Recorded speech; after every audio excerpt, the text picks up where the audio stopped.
Welcome along to the Hungarian Grand Prix. It's round 13 of season 15 in the Wheel2wheel Racing AL2 Championship, and we're just over 30 miles south of the Slovakian border in Budapest. And we're at the place that's hosted the Hungarian Grand Prix since 1986. We're at the Hungaroring. It's a 2.72 mile circuit, 14 corners, 6 to the left and 8 to the right. A couple of DRS zones to help overtaking at a track that has historically been very difficult for overtaking. We're going to have 70 laps of racing after qualifying today, and some decisions to be made in qualifying for our drivers as our tires are in the middle of the Pirelli range of C2, C3, and C4, and the softs over a second quicker than the mediums, but with much quicker degradation.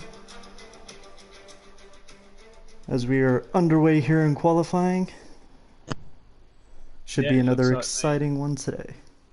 The weather report is looking to say that we're going to have a cloud qualifying session and a dry race.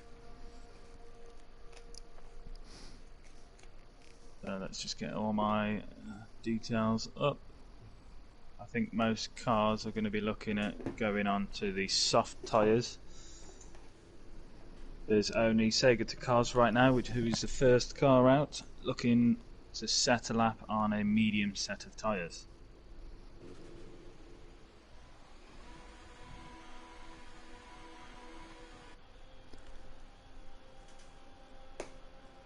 So I think we will ride on board with Sega to Cars in the Williams as he's coming round Sector 3. Hungaroring, a very tricky track to get right. There's a lot of flow in the corners.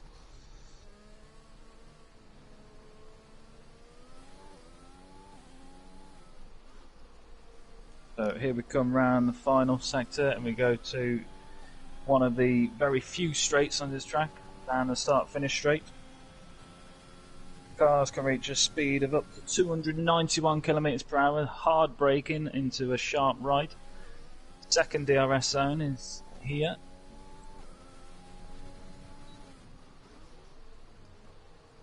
Round turn 2, couple overtake opportunities there, and turn 3, and he loses it. Oh my! Spectacularly! Wow. Okay, so I won't be completing a flying lap with Sega.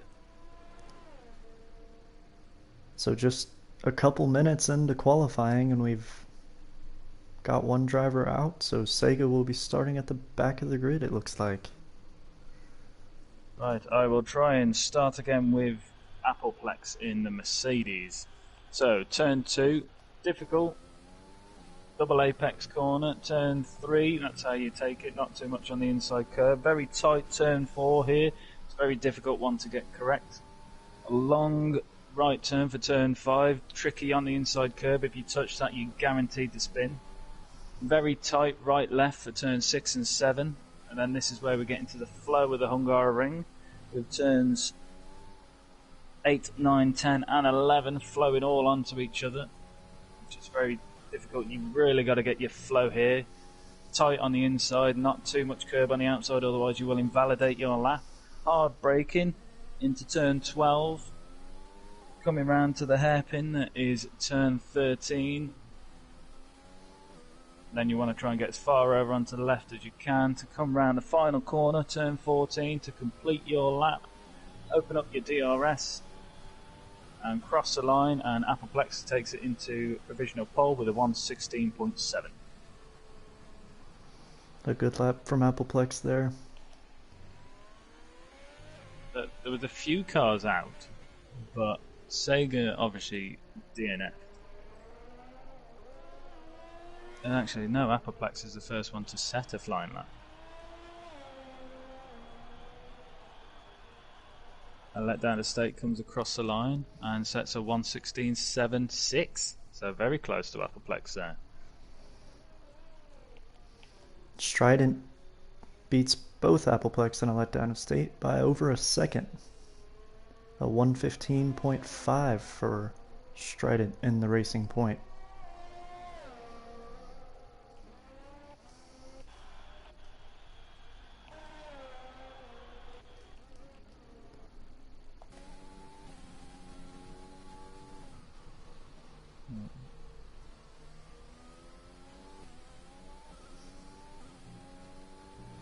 Oh, and Ted, just starting his flying lap, he invalidated it, taking too much on the inside of turn 1. So I'm on board difficult with start to the session for the Williams. Old Dad's rule had set a purple sector 1, but caught the inside curb at turn 5. As you said, you get on that curb and you're always going to spin, and Old Dad's experienced that for himself there. It can be such a difficult track to really get that perfect lap. And he stays well clear out of the way of everybody there, because his tyres will not be up to much right now. Having been baked from this spin and then just gone onto the grass and collected every bit of dirt imaginable.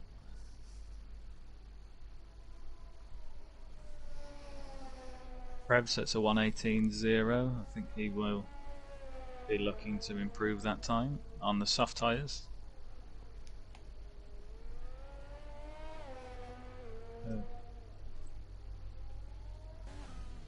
Got Just Mikey coming around the final corner, starting his flying lap now.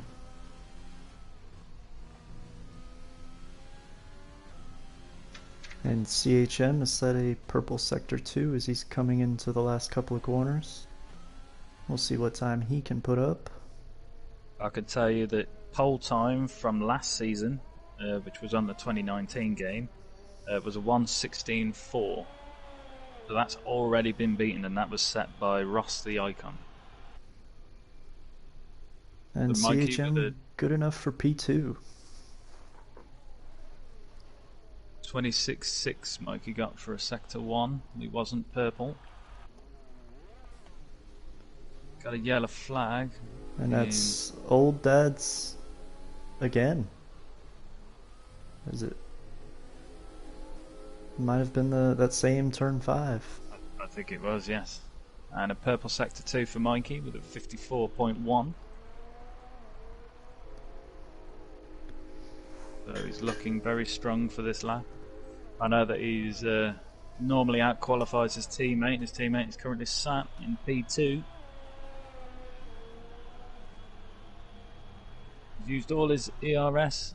Oh, and he does beat his teammate, CHM, with a 1:15.8. But Strident and Stevo are ahead. Stevo, I missed him putting his lap in with a 1:14.9. That is an unbelievable time.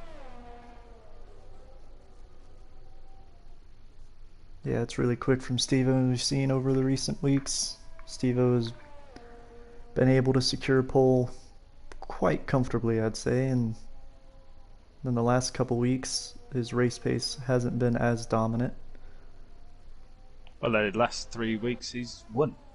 He has. Last week, though, Bannister crossed the line first, but just had 3 seconds in penalties. So Stevo is expected at this point on provisional pole, and that could very well stay the same the rest of qualifying, but when we get to race time, we'll likely see some more battling at the front. Have we got anyone on a flyer? Got Ted on an outlap who's not set a time yet. Strident is, and riding on board with him, he spins a turn 5. So Strident had improved through sector 1, but then just caught that inside curb at turn 5 and spun right around. It's just a tricky corner. You want to take it tight, but you take it too tight and you're gone. And it's a corner, I feel, driving it halfway through the corner, you think this is when you should really be turning and putting the power down and trying to square off the corner as best you can to take the shortest line. But if you do that, the curb can catch you out so easily. I think a lot of people who've played this game have experienced that for themselves, and we're seeing it here today in qualifying. The driver's really struggling with that. Oh, Ted took a very wide line. Obviously he knows about that inside curb, but he lost the rear end. He must not have enough downforce at the back of his car, and his rear end just stepped out, sliding without even being on the curb. It's typically quite a high downforce track, I believe.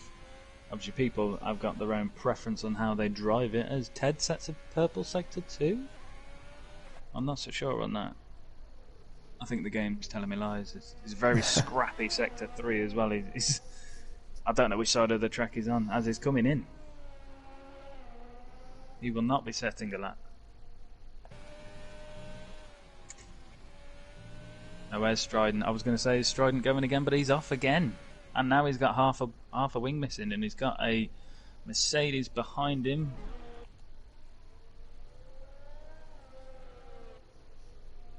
I don't know if he impeded any of that track. Who was that? Was that Appleplex? No, it was Bannister. Bannister's only on an out lap, so that's cool.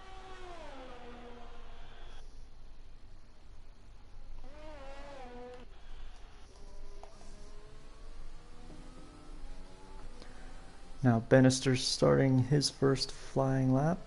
The man who crossed the line first last week, but ended up coming second.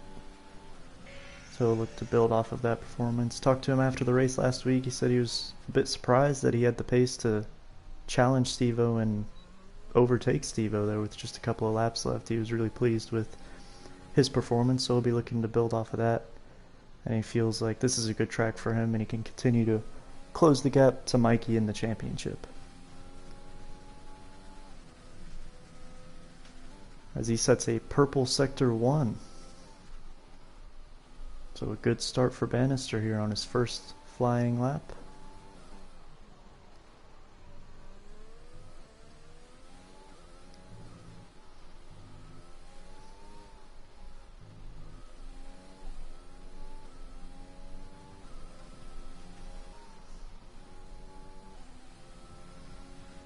And a purple Sector 2 for Bannister. He's on track for that P1 position.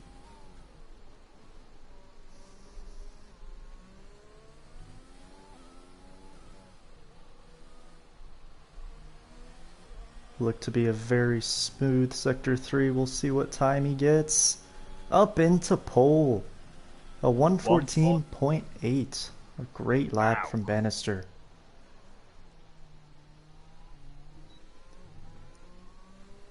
The only thing I have failed to find for this stream is the qualifying times from AL1, because they are some pretty quick times.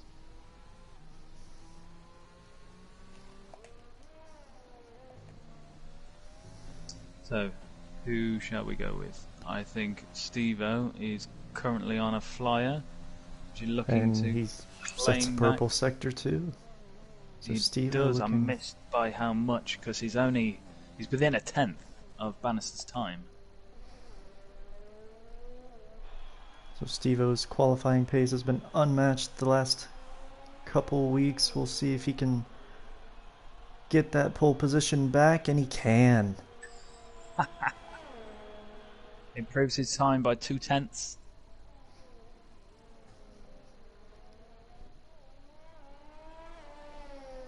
So not much in it between the top two as they best each other by about a tenth each way. Bannister getting Steve-O, and then Steve-O getting Bannister back. It's a strong battle between these two during qualifying and on track, as you say. Last week, Bannister crossed the line first in front of Steve-O, but Steve-O was close enough behind to claim it on penalties. Strident has improved through the first sector so far. Yep, he's managed to avoid all the incidents that he lost control of his car on in his previous attempts.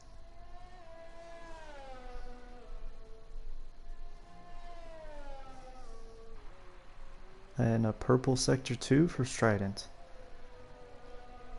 So if he can finish this lap, well, he might be able to challenge that front row. He's certainly going to close the gap. He's 7/10 away currently. And he does improve, but he's just got closer. Still stays in third.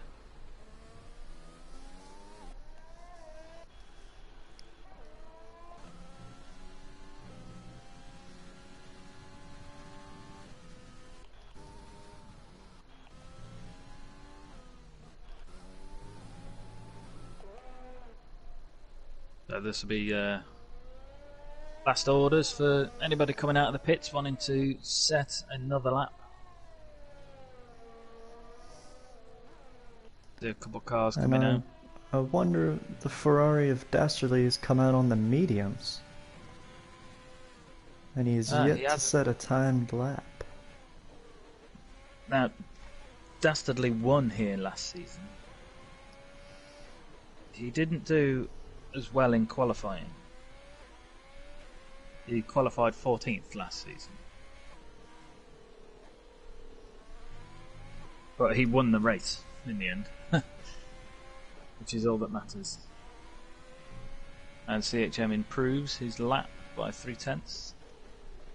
Closes his gap to his teammate. Also defends his position from Appleplex. And it's going to be interesting to see where Dastardly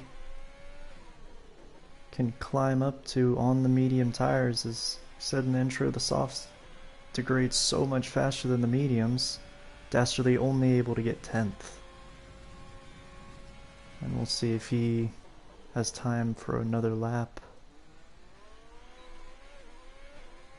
Yeah, we should be able to get round and go again.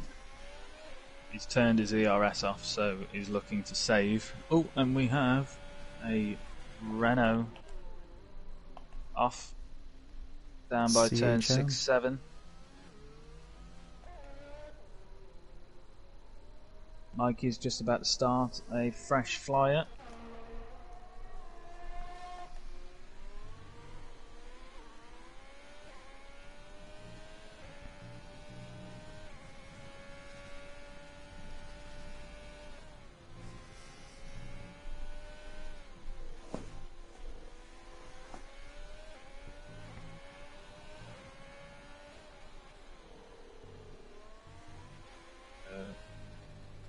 And a letdown of state has just invalidated his flying lap, and with only 30 seconds left, he won't have enough time for another go, so a letdown of state will be toward the back of the grid, and his teammate crossing the line with 11 seconds, Dastardly. So we will get one final lap in. I imagine he'll have better traction on the mediums on his next run, as Mikey improves his time by 0.18 of a second, which will not move his position if he was to finish with that improvement. And Dastardly improved slightly in the first sector on this lap. He'll have to improve by a lot if he wants to make up any positions on the starting grid, though. A big gap from 10th to 9th at the moment. Mikey across the line and improves, but only marginally, so it means he will be starting no higher than 5th at this Hungarian Grand Prix. Old Dad's crossed the lines. He is 4th. CHM is pitting, so it's only Dastardly who can improve his time.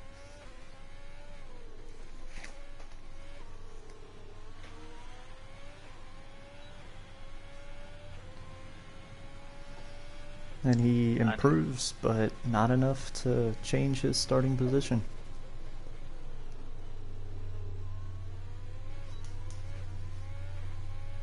How did Ted not set a time? He's obviously been out, hasn't he? And he's invalidated his laps and came off. Or is my screen glitching? Has it got a time for you? I don't have a time for Ted either. It is a track where it's very easy to invalidate, so that may have been what happened. So for the Hungarian Grand Prix qualifying session, we have Stevo on pole with a 1:14.7.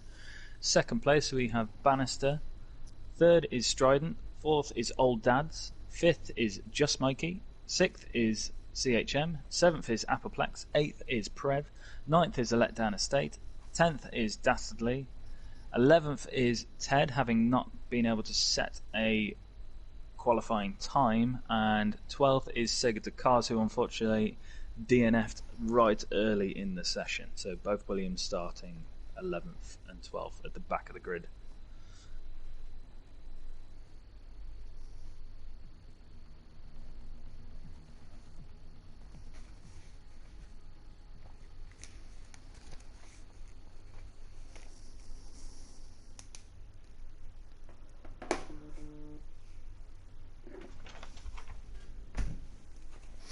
So an exciting qualifying session there, and we're just a few minutes away from lights out, which gives us a moment to talk about where we are at the Hungaroring in the capital of Hungary, Budapest. And the Hungaroring, built in 1985, it took just 9 months to complete, and it hosted its first Formula One Grand Prix in 1986, which was won by Nelson Piquet.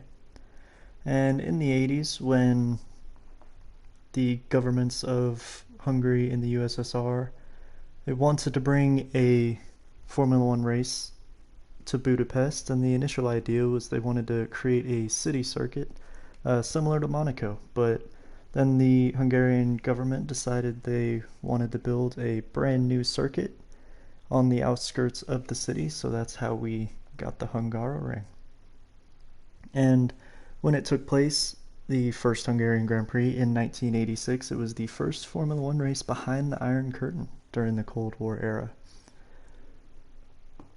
And it's a really fascinating track, high downforce, and it really challenges the drivers. And it is a track where it's placed sort of in a natural valley, so about 80% of the track can be seen from any vantage point around the circuit. So it's a great track to go and watch in real life. It's got a capacity of 70,000 spectators. It's a very difficult track on drivers, as it takes a lot of precision and bravery, as there's a lot of places, as we saw in that qualifying session, where it's very easy to lose control of the car. So you've got to be brave in order to get the most out of your car around this track, and we'll see which driver can make the most of it today. Yeah, there's probably more cars off there than there was times deleted. Yeah. So looking at the league table, just Mikey is heading the Drivers' Championship right now with 197 points. Behind him, Bannister with 51 points difference. Bannister has 146 points. Very close battle then for second, third and fourth in the Drivers' title.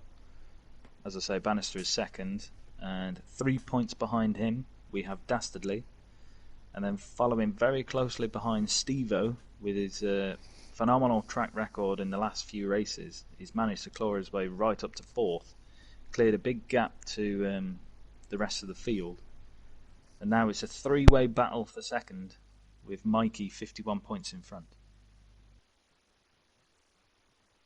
The constructors, Renault are looking strongest with 277 points. Obviously that's Mikey's and CHM's points added together. And they are the most consistently scoring team. Both drivers have scored points in every single race so far this season. Then we have Dastardly and a letdown estate in Ferrari with 230 points. They are 47 points behind the Renault team. Then Mercedes, which is Bannister and Appleplex. Bannister are actually hauling a big amount of points for that constructors team, following in third. Also, reports on the last season's race in Hungary. Dastardly got first place, Gogs got second, and Just Mikey got third. All three drivers' homeland is Scotland. There was a strong Scottish presence on that podium last season, and I'm sure Bannister, waving the Scottish flag, will also be wanting to be stood up there, possibly with Dastardly, possibly with Mikey, all Scottish, but Steve-O will be looking for his step also. Yeah, so the majority of our drivers went for that soft tire in qualifying, and the soft tire by far the quicker of the three. It's over a second quicker than the medium and about 1.7 seconds quicker than the hard, but the softs will only last a maximum of 20 laps, and at the beginning of the race, as the drivers who qualified on those softs in the top 10 will be using their worn soft tires that they used in qualifying, so they'll be probably looking to go about 10 to 12 laps before those tires start feeling really, really uncomfortable. So likely a two-stop race for all of those who started uh, with the soft tire. One of the strategies is soft, then medium, medium, but obviously it depends on safety cars, virtual safety cars, and incidents that can happen very easily around this track. It could be a one-stop race for any driver starting on the mediums. Go medium hard, that's a fairly comfortable strategy, as the mediums can last a maximum of 44 laps, but the drivers will be looking to take them around 30 laps. The hards can last a mega 58 laps maximum, but the ideal race window is about 45 laps for those. Yeah, Dastardly was one of the only ones to start on the mediums, and looking at our data now, there's Ted on the mediums, but they are the only two. Everybody else has opted for the soft, as you say, probably concreting in a two-stop race, safety car depending. Yeah, and there is the possibility of stretching a one-stop soft to hard, but probably not the ideal strategy. I think soft, medium, medium will be the most popular choice among our drivers. That's what I see in Flick Up as the suggested pit strategy. When the cars is pulling off the start-finish line to start their formation lap.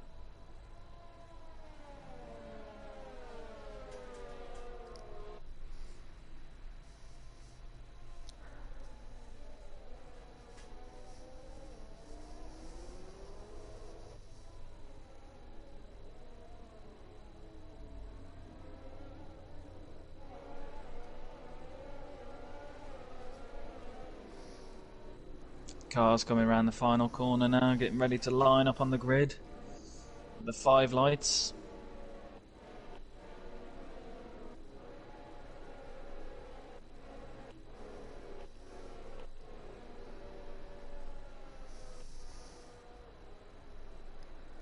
So it's a long run down into turn 1, in a place where it's very difficult to overtake. The drivers will be looking to make up as many places as they can, as quick as they can while they've got the opportunity. The drivers all locked into their grid positions. And 5 lights are on. Boogity boogity boogity, we are underway at the Hungarian Grand Prix. Steve-O with a great start there, staying ahead of his rival Bannister. The 2 racing points coming up behind. And my screen display has gone all a bit square, so I can't really actually tell what's going on, but I can still see. Steve-O has kept his lead, Bannister in second. The 2 racing points just behind. It looks like Just Mikey is held on to his 5th place. Just Mikey looking to have a go at one of the racing points into turn 4 there, but had to back out at just the last second.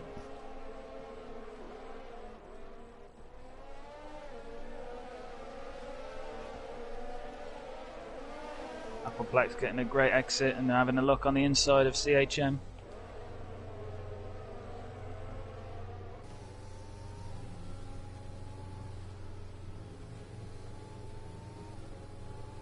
And that's a very tidy lap 1 so far. CHM desperately trying to defend against Appleplex, who's trying to get past him as much as he can.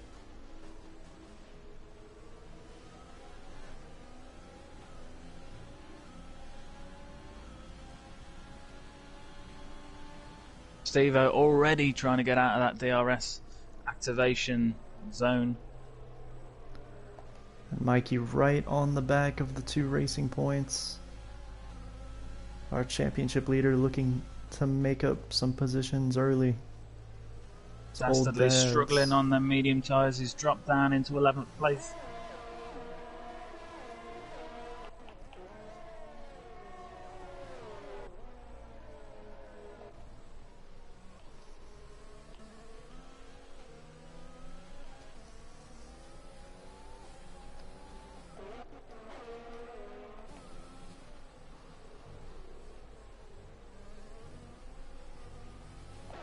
It's all very clean and tidy, right, so far, which is what we like to see.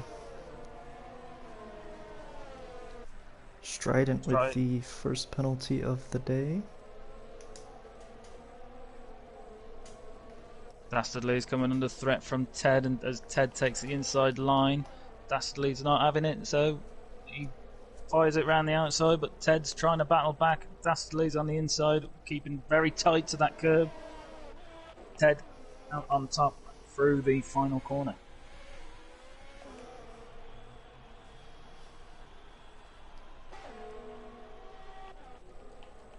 DRS has been activated this lap, but they won't have it until the start of the next lap because the activation point is before the lap starts. And Ted went very deep there, very, very deep, but Dastardly wasn't close enough to make anything of that. So positions 4 through 8, all within a second of each other. This midfield battle looking really tasty here early. It's Mikey right on the back of the 2 racing points still. Appleplex picking up his 3-second penalty. Ooh, and the racing point was very deep there from Strident C. And he's very loose. Strident getting a little loose and going off the track.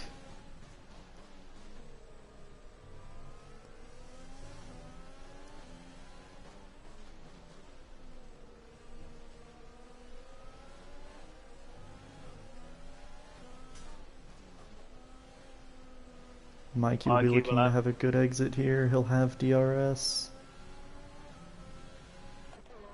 That DRS power is just no match for the straight line speed of this Force India Racing Point. And just Mikey gets the job done. But Strident did have a look back. He didn't want to give it up easy. But Mikey, of course, will have DRS again on that second DRS the second DRS zone. Yeah, just to clarify, it's a little weird this track because both DRS straights use the same detection zone, which is right on the entrance of turn 14, the last corner before the pit straight. So if you get DRS... Oh, and we have a car round. That Prev dropped it on turn 5 on the inside.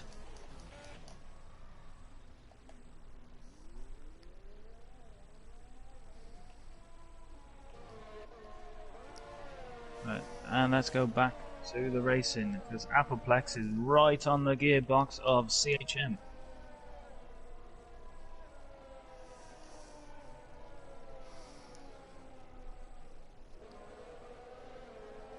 So yeah, just to clarify the DRS, if you get DRS down the main straight, you will get it after turn 1 and into turn 2, even if you are ahead through turn 1. It's just how DRS works at this track. It's not normal that you see that, but just the one detection zone here in Hungary. Appleplex was quite close to the back of CHM going into Sector 3, but it nearly dropped out of the DRS zone by the end of Sector 3. I suspect he's probably not running as much downforce as CHM, and CHM was able to just pull a gap, meaning that even with DRS, Appleplex wasn't able to do anything.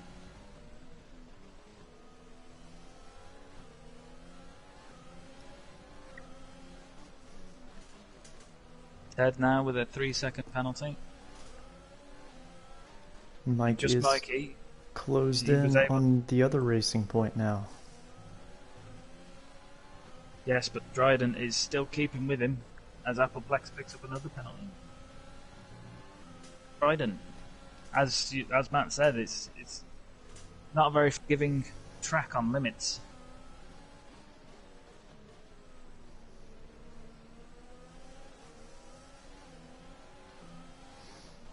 So Mikey will be right on the back of Old Dad's as they come onto the main straight. Mikey will have DRS. He's got plenty of overtake to work with. And he's closing in very quickly as they come towards turn 1. He's on the inside of the Racing Points. Very Can clean, he make very it tidy. stick? As we previously said, Mikey has got his DRS, which helps him to just get that overtake done, but Old Dad's is not giving up easy. And Mikey was able to make it stick into turn 2. Old Dad's was fighting it all the way there, but Mikey is able to secure third for the time being. Steve-O now extending his lead. Steve-O now 5.6 seconds ahead of Bannister. And Mikey, having to fight his way through the traffic, is now only 2 seconds behind Bannister.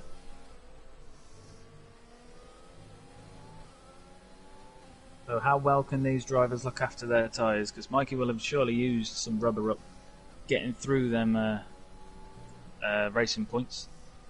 They look like they're going to be having a little scrap themselves very shortly.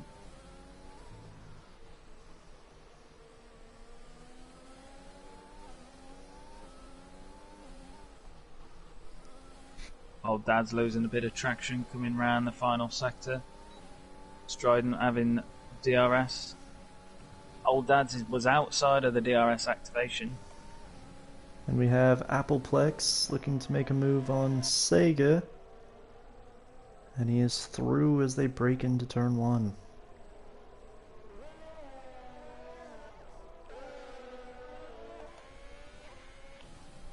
And we have Ted and the Williams looking to go down the inside of a letdown of state at turn 2. A lockup from Ted and a slight touch on that Ferrari, but a letdown of state not giving it up as they go wheel to wheel into turn 4, and a letdown of state fighting it as best he can, but just had to let off a little bit, and they're still fighting all the way through turn 5 and into the chicane, and Ted finally able to get clear of the Ferrari. But Ted's losing traction. He's going very deep into these corners. This is where I said sector 2, you need the flow. Turn 7, 8, 9, 10, 11, they're all, you get one wrong, you've got them all wrong. Yeah.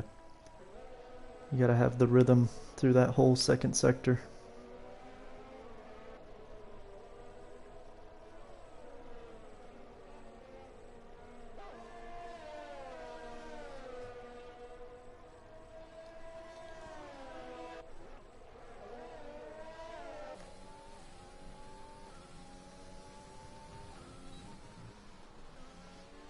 Now Mikey has been able to pull a little bit of a gap to the Racing Points and is closing in on Bannister very quickly. He's within 1 second already.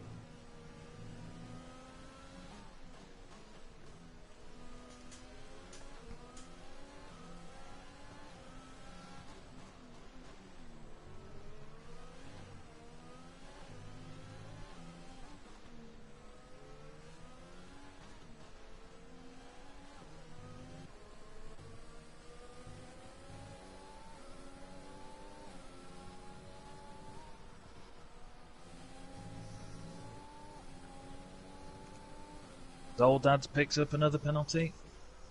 I think it's going to be very interesting come the end of the race, seeing how our wheel-to-wheel rule affects the final standings.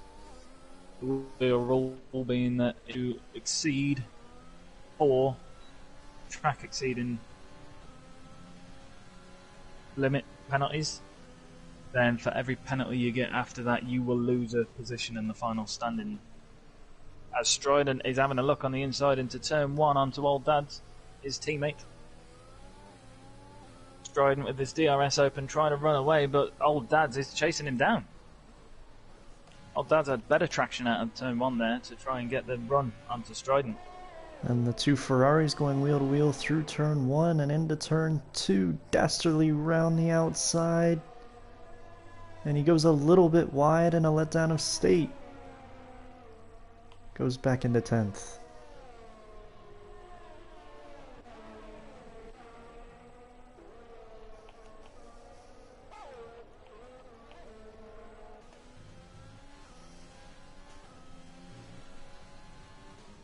They get to cars quite close to the back of the Mercedes of Appleplex.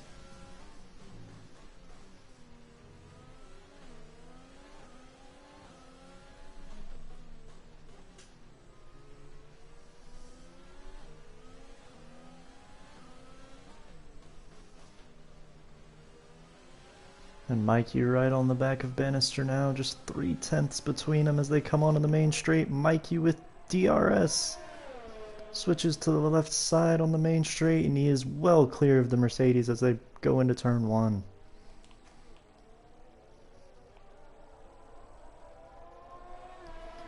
So Mikey with a great first stint, made up a few places and is up into 2nd.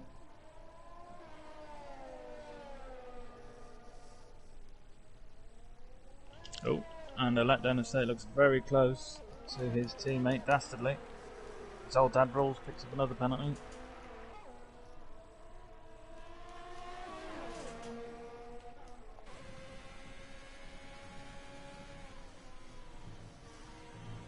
And both Ferraris going wide there at turn 4. Yeah, a letdown of state, making sure he stays clear of that inside curb on turn 5. Appleplex is also close to the back of CHM. It's all going on this race. And we've seen Strident come into the pits last lap. We're getting to the point where those drivers who started on the soft tires are going to be looking to pit and go on to some mediums as CHM and the Renault pulls into the pits. Yeah, he went very deep there. I think he was trying to make sure he stayed out of Appleplex's way.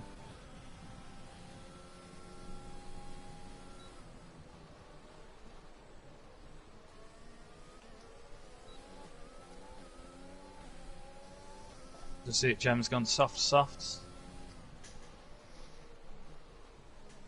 We also have a letdown of state in the pits. He was on the softs, he's gone onto a set of mediums. And Prev has also pitted, but he had that early spin which put him towards the back already.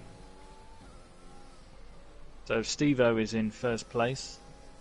The 9-second lead on just Mikey, who has managed to build a bit of a gap in front of Bannister, albeit he's still within that DRS time. Maybe. Then in fourth place, Old Dads, followed by Appleplex. And then we've got the two Williams, we've got Sega to Cars and Ted. Then we have Dastardly in 8th, Strident C in 9th, CHM in 10th, a letdown of State in 11th, and Prev in 12th. So where have we got any battles? As Bannister hits. And Sega to Cars is pitting as well.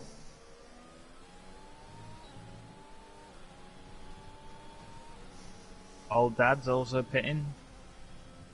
You said 12 laps. It's 12 laps. And this is not a track where you want to go around too long on worn out tires. It's difficult enough on fresh tires, but when you start sliding around, it just makes it that much more difficult, as Steve-O may be dealing with some of that difficulty and getting his first penalty for track limits. I don't know what happened with Bannister, either on his in lap or during his pit stop, but he's come out behind Strident. Strident pitted the lap sooner, managed the undercut on the Mercedes car.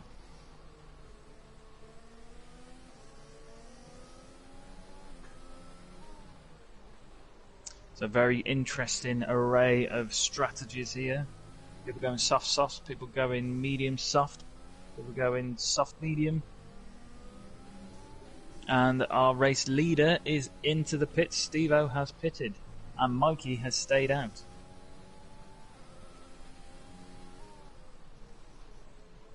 Steve-O going on to a set of mediums. Appleplex also in.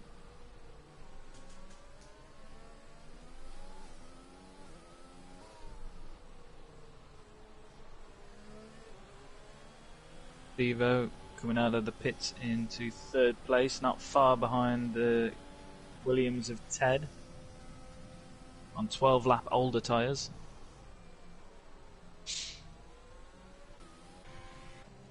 Bannister still not being able to get past the racing point of Strident. Oh, and we have some action on turn 1 between CHM and Appleplex.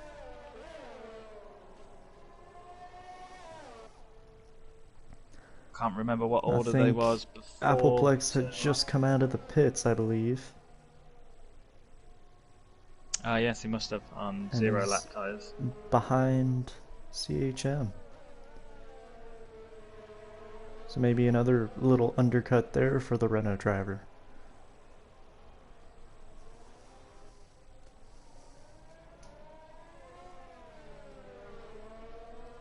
And Mikey is in.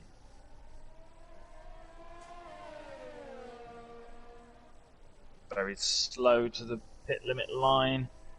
Is he going to be able to get out anywhere near Stevo?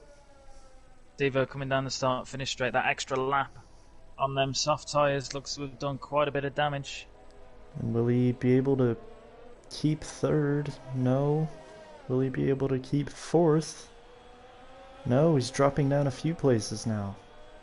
He's behind Bannister again, so all that work he did to overtake Bannister is now... It's got to be done again. As he's under threat from Old Dads. And Old Dads is having to look on the inside for turn 2. And he's sending it. Mikey has dropped down to 7th. Old Dads is on soft tyres, so he will have that adhesion advantage for now. Mikey looking for the long game on the medium tyres, but is having Old Dads in front of him going to impede his race?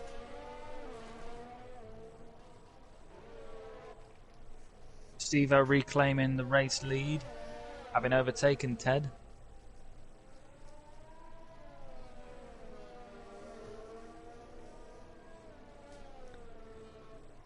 I think it'll be interesting to see the strategy of Ted and Dastardly up there in second and third. Both started on the medium tires.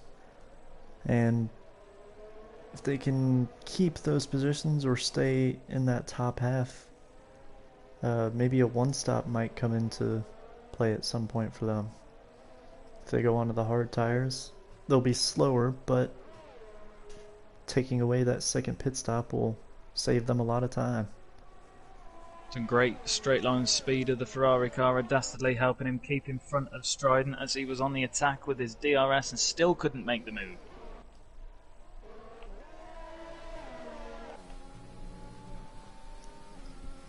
Ted with a 3-second time penalty.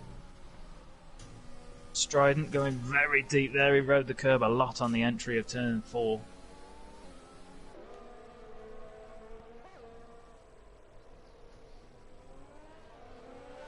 Turn 6 and 7 have also got some killer curbs on the inside. If you get them wrong, it unsettles your car.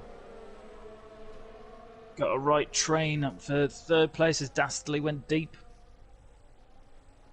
Yeah, and all the cars behind Dastardly on fresh tires will be looking to get past the real train, as you say, forming. Mikey's just catching up to that train on his fresh tyres. Bannister's in there with fresh tyres. All of them are on fresh tyres, actually, as you said. Strident's a lot closer to Dastardly this time, so I'm not sure if his straight line speed will be enough to defend.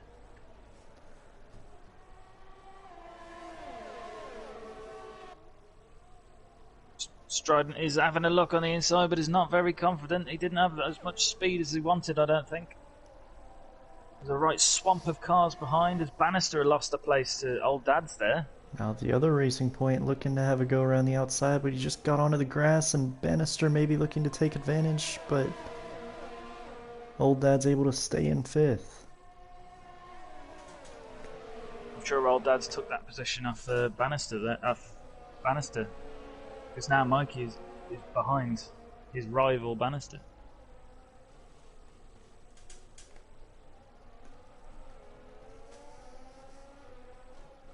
And Mikey and Bannis are both going to be wanting to get through these cars quick as possible, as to not damage their tyres too much, because they're wanting to carry them through the race a bit more.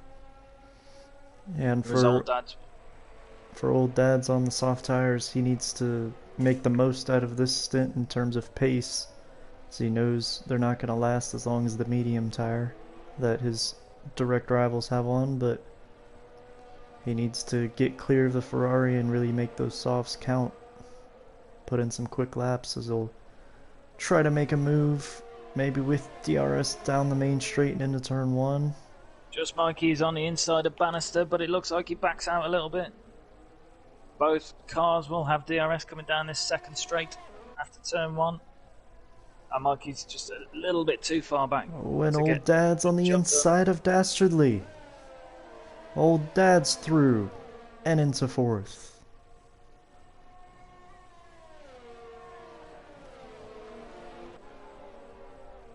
Got a right little group of very racy and respectful drivers here.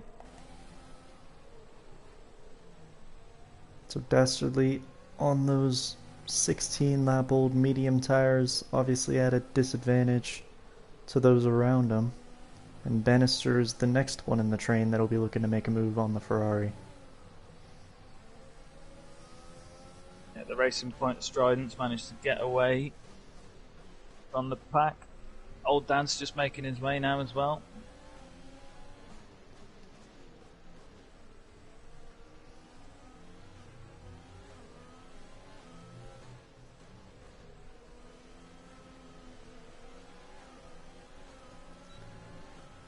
So both Dastardly had a great exit there.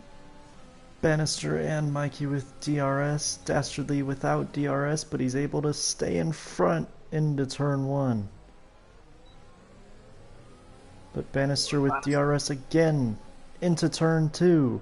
He'll be on the outside, but he looks to have cleared the Ferrari. And he's able to get the move done. Very clean racing there. And Mikey's looking to have a go into turn 4, but he just backs out at the last second. Mikey knows he needs to keep on Bannister's tail. Bannister is Mikey's real threat within this section of the race. The longer he's held behind Dastardly now, as he has a little look on the inside but backs out. Yeah, Dastardly just got a little loose on the exit of the chicane, and Mikey saw an opening there for a split second, but thought better of it.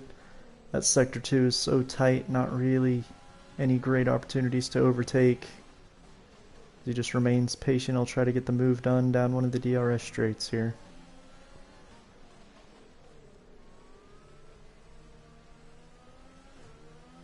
I thought he was going to try to send around the outside of that hairpin there. And surely now, plenty of overtake for Mikey. He's right on the back and now ahead of Dastardly. Mikey lost 2 seconds there to Bannister, so he's going to have to try and reclaim that.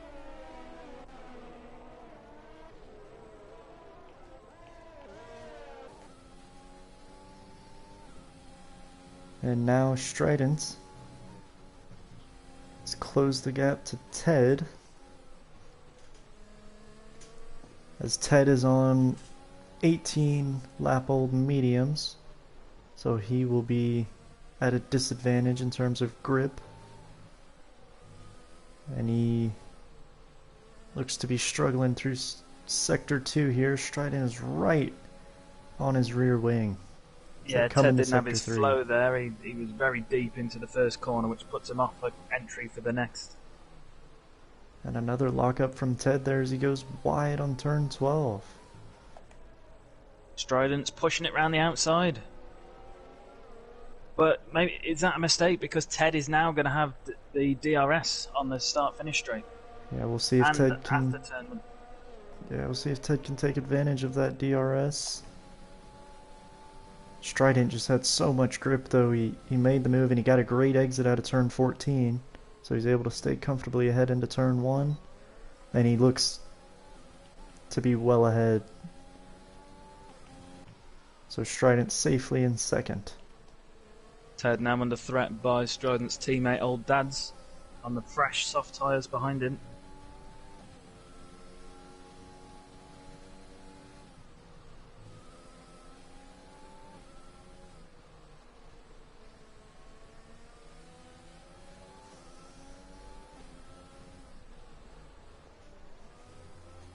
Appleplex with a time penalty.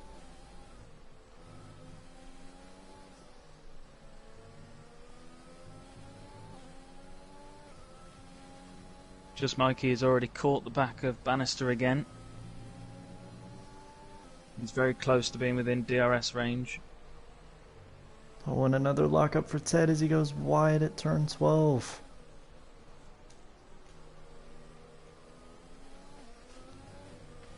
So Ted struggling as we saw Dastardly struggle on the older tires compared to the rest of the field on fresh tires. But Ted with a good exit out of turn 14. And Old Dads is too far back to challenge him into turn 1. Just Mikey in the background as well with DRS on Bannister closing that gap. Not close enough to make a move this round. But as Old Dads is having a look on the inside of Ted, but he's not quite close enough. But Ted is very deep into turn 2 there.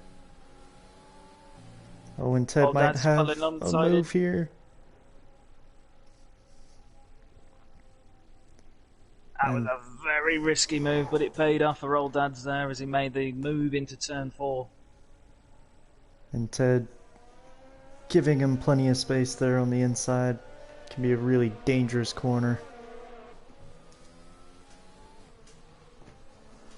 Old Dad's pushing it so much that he got a time penalty that round. And now we're seeing a similar situation with Ted as we did with Dastardly. There's more and more cars ready to overtake as Bannister goes down the inside at turn 12. Bannister again knows that if he can get in front of Ted and keep him between him and Mikey, that will buy him some time to defend from Mikey, but Ted is looking strong.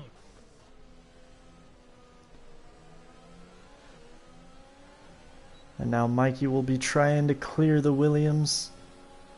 And he does so. And Mikey flying and he switches to the inside.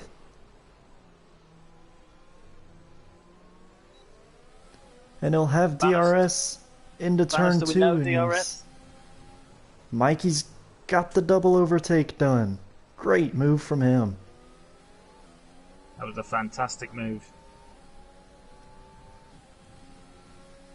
Bannister took a defensive line into turn 1, got to the middle of the track. But Mikey didn't care, he sent it down the inside anyway. And made it stick into turn 2.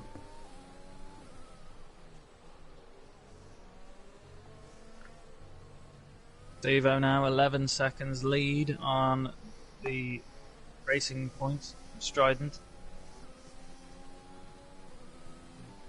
Old Dad's, I think he's dropping off a little bit now because he's dropped down from his teammate.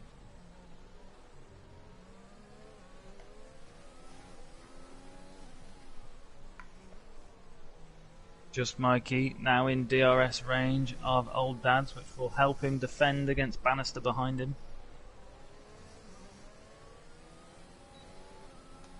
Oh, but it doesn't look like he's got overtake. DRS. And Bannister able to close the gap, but not close enough into turn 1. See if he can... He's not using his overtake here, Bannister. But Mikey goes wide at turn 2, and maybe that opens the door. Bannister sent it around the outside of turn 3. Oh, what a move, and Bannister looks to be ahead through turn 4. No, Mikey's off. There was contact between the two. Oh no! Mikey comes back onto the track and makes contact with Dastardly. With the Ferrari.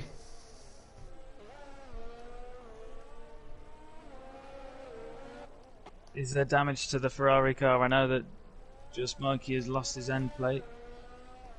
The front wing of the Ferrari looks okay for now, but I'm sure he lost a position or two in that incident. That's very unfortunate. Very unfortunate.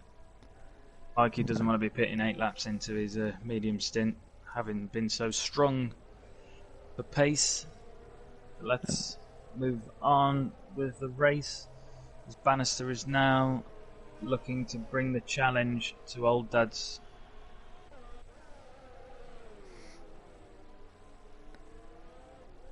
I couldn't tell if there might have been contact between Bannister and Mikey there as they came through turn 4. There was very close turn 4. I think that's one for a replay to review. Yeah, our stewards will have a look at that after the race. But as Bannister is now trying the outside of turn 4 again, with Old Dad's this time, and he makes the move stick. oh, great driving from Bannister there.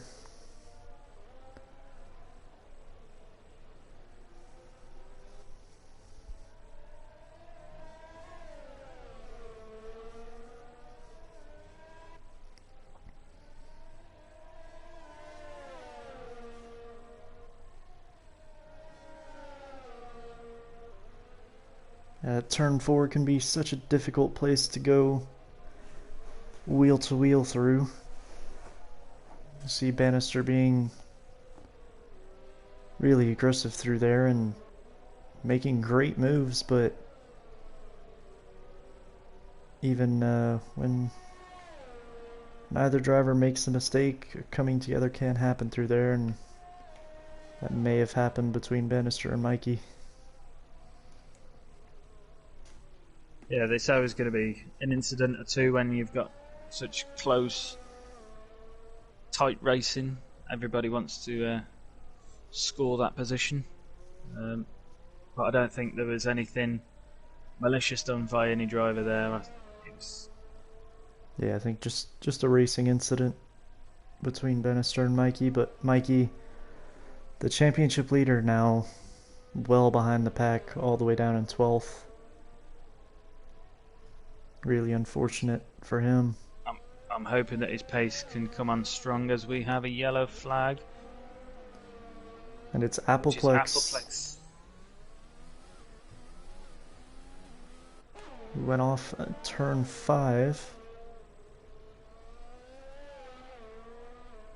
Yeah, I'm hoping the pace of Mikey will be strong on these fresh mediums, because Steve-O is not too far behind him. He's in the same sector. Obviously a lap ahead.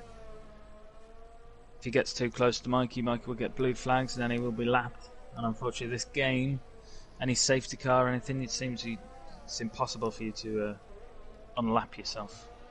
Which is very untrue to real life. Now then, another battle as Sega is within DRS range of Dastardly in front. He'll have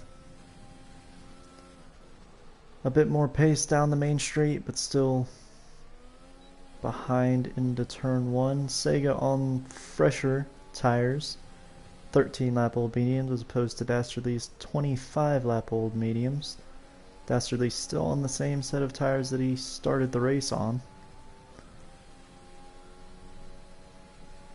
Sega closing the gap. Oh, and we're missing action between Prix and Appleplex. Appleplex has just come out of the pits.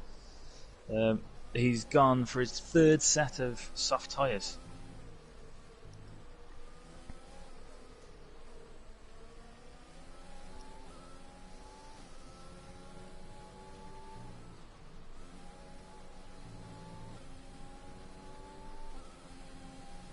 Yeah, Ted and Dastardly, the only 2 drivers with the tyres on that they started with.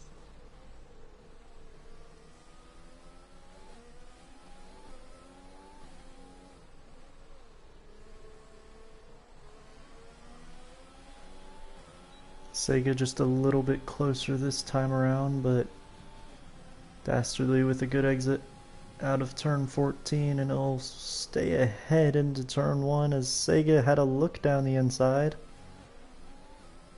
He'll get DRS once again.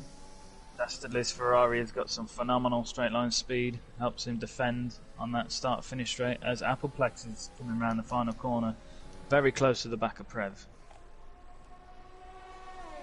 But Prev's pulling away from him.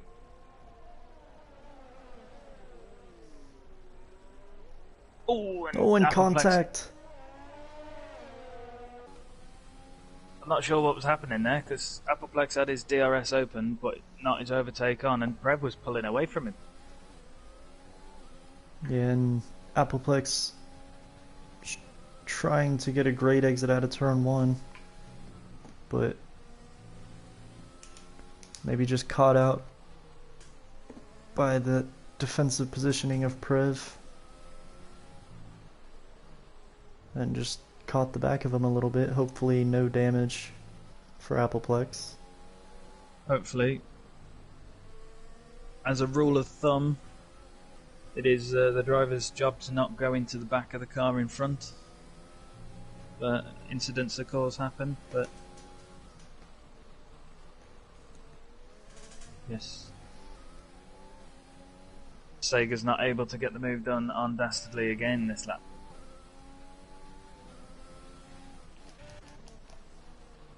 And Appleplex right on the back of the Red Bull, and he touches on the exit of turn 14. He was having a look at the inside through the apex, and his front wing just touched the rear right tire of the Red Bull, and that put him off down the main straight, and he won't be able to get the move done this lap.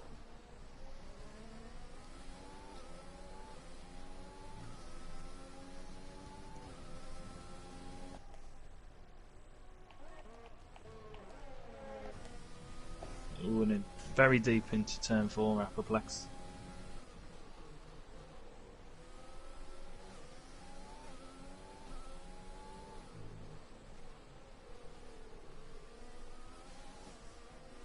Oh, and Sega was right on the back of Dastardly, but he got a little loose on the exit of turn 13.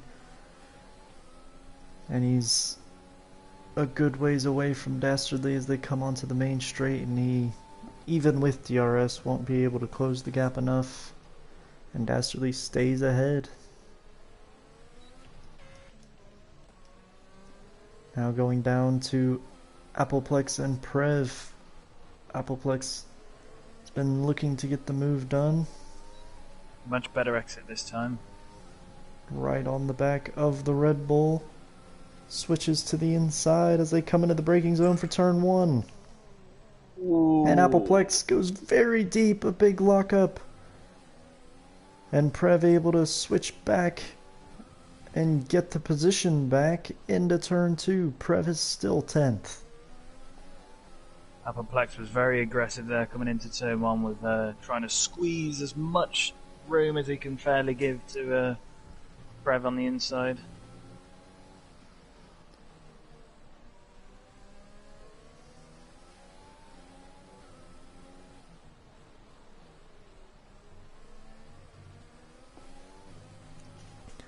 And Appleplex really racking up the penalties now, being in dirty air.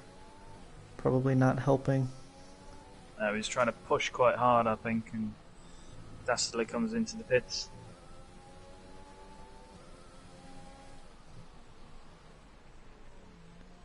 Oh, and Appleplex has to lock up to avoid going into the back of Prev there.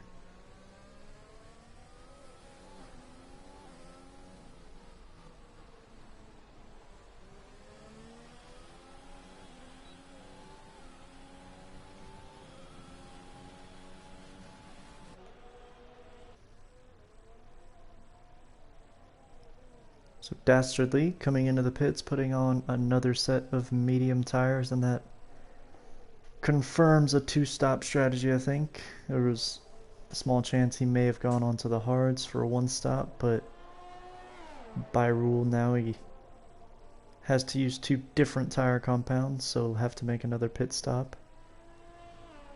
That's what he's done.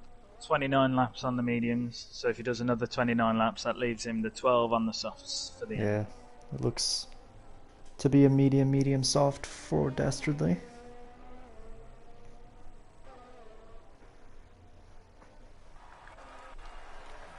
Right, I'm going to have to shoot off for 2 seconds. I will be back on mic in a moment.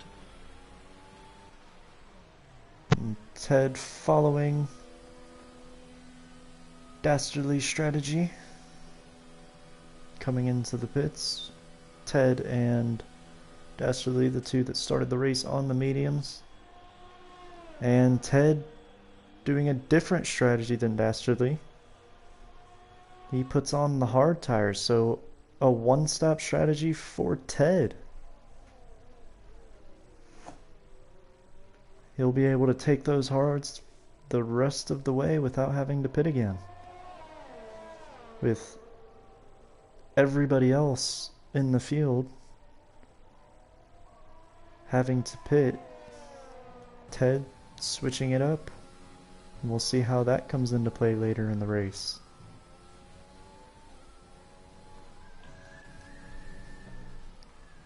We go down to Appleplex, still not able to get the move done on Prev.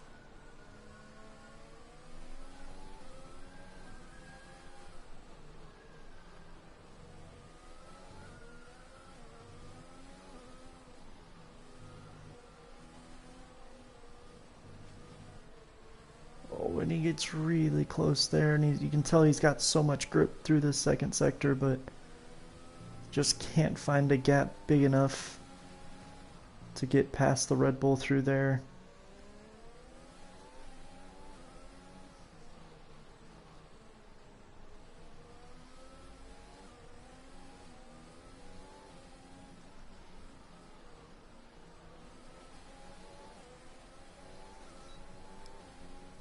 And he's got DRS once again down the main straight. Prev still able to stay ahead.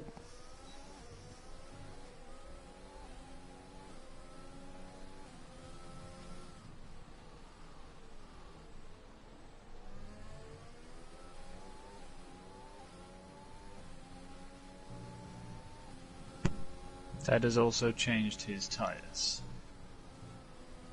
Yeah, Ted gone onto the hard tires as Appleplex looks to have a move on the inside of turn 5, but can't make it stick. Prev still staying ahead.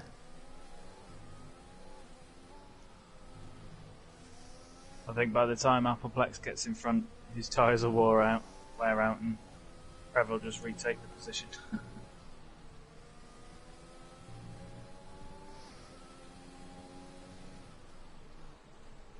Yeah, this is not what Appleplex would have wanted out of this stint so far.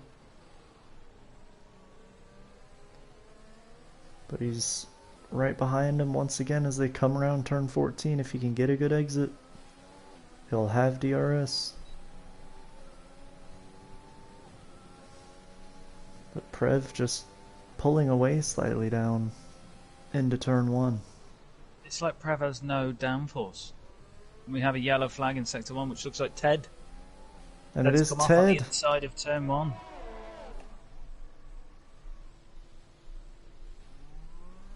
So maybe those hard tires just not up to temperature, and he's got wing damage. And that will... Oh, that just ruins his strategy, doesn't it?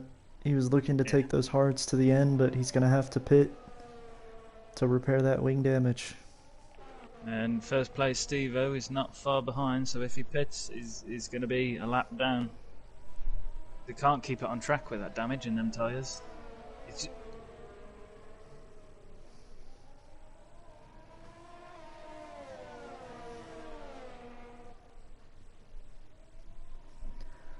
And while Appleplex and Prev have been battling, Dastardly on those fresh medium tires has been closing the gap, so now he'll look to be within DRS range of Appleplex on this lap. And we know the straight line speed of that Ferrari is phenomenal. Appleplex not using his overtake. So Prev able to keep the position.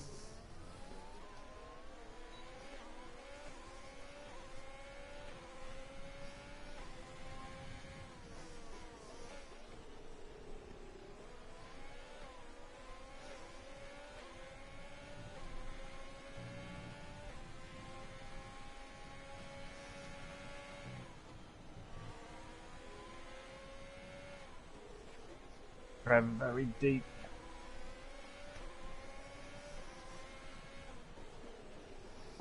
Appleplex locking up into the chicane. Prev And onto the he grass makes and it fast. Appleplex through. So finally Appleplex is able to get past the Red Bull. And Prev now under immediate pressure of Dastardly in the Ferrari. Prev compared to Appleplex, we know he's got some straight line speed. Oh, and we're missing Old Dads and Sega. Old Dads has just got past Sega by the looks on it. As we jump back down to Dastardly, Prev and Appleplex. Prev is actually outside of... Oh no, he's got DRS. But Dastardly looking to have a move anyway, switches to the inside. What is with that straight line speed of Prev? It's phenomenal. Oh, they're gonna be... Oh, and contact! It looks almost like Prev didn't know Dastardly was there. Dastardly looked to probably have a move into turn 2, but then contact put him off as they go wheel to wheel through turn 4 and more contact. And an end plate of that Ferrari. So Dastardly picking up damage there. He's able to get ahead, but at what cost? Oh, that's not what you want 4 laps into your medium stint, is it? Oh, and he slows down a lot for that corner. He's suffering with that damage.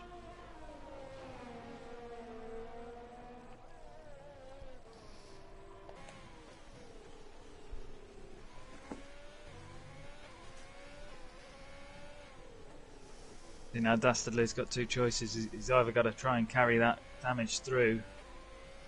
He's staying out for the time being. Well, I think he's probably going to do another lap to evaluate, but he's only got softs or hards to look at, I think. He couldn't do another set of mediums. So I don't think he will have another set of mediums.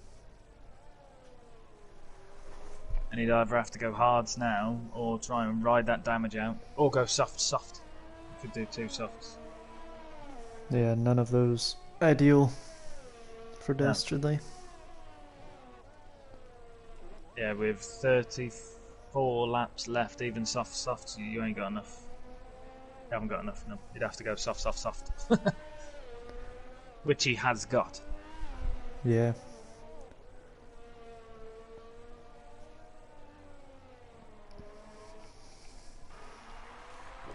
Dastardly struggling with that. And he's got a time penalty there.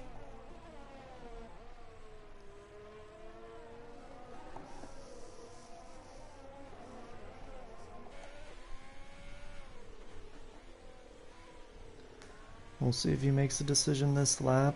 Staying out once again, so it looks like he's just going to try to nurse that damaged Ferrari. He is pulling away from Prev. That may be the tyre advantage.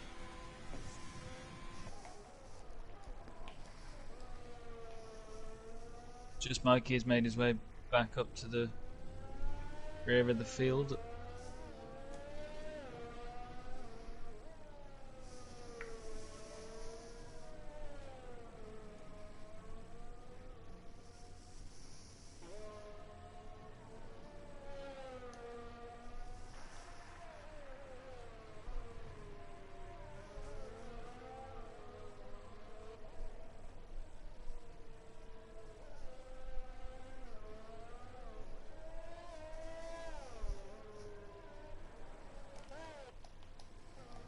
Mikey closing in on Prev. Big difference between their tyre life. Prev has shown how difficult he can be to overtake, so Mikey will have to be careful here. And oh, and Prev goes very deep. The gap Mikey opening. takes the inside. But this will give Prev the DRS. Mikey with loads of overtake, so that will help Mikey pull away a little bit.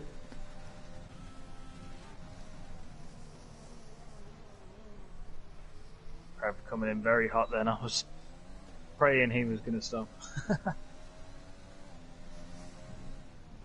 Yeah, Mikey comfortably ahead into turn 2. So Mikey back in the points after coming together with Bannister a few laps ago. Able to recover, and every point counts, and Mikey is recovering well so far. Shout out to Devil, who's watching our live stream. Hello, Devil. So, Steve-O, now 14-second lead on the racing point of Strident. Bannister still holding on to his 3rd place. Top 3 will be looking to pit. Just a note soon. On the top 3, as of now, Bannister the only one of those 3 without a penalty. Steve-O with 1, and Strident has 5 to this point. Wow. 5 penalties, meaning he will be losing 1 place after the final standing, which is a wheel-to-wheel rule. If the race were to end at this point, Bannister would be 2nd. Yes, Bannister would have a net 2nd. And, well, as I say that, he moves up into 2nd as Strident pits.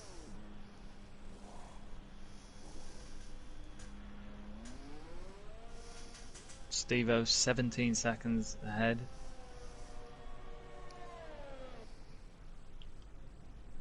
Strident coming out just in front of his teammate, Old Ads. 14 laps difference in the tyres, but I can't see that being too much of an issue.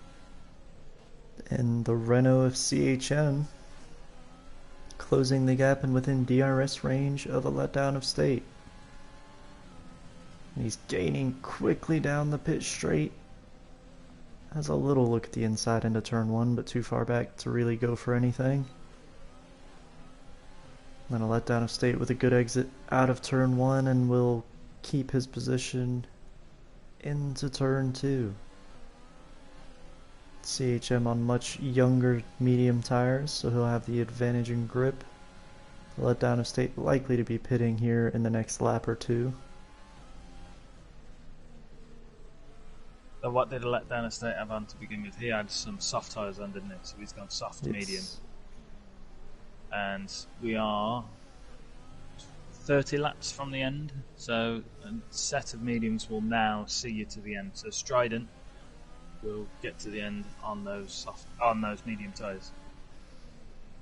Heads pitting again.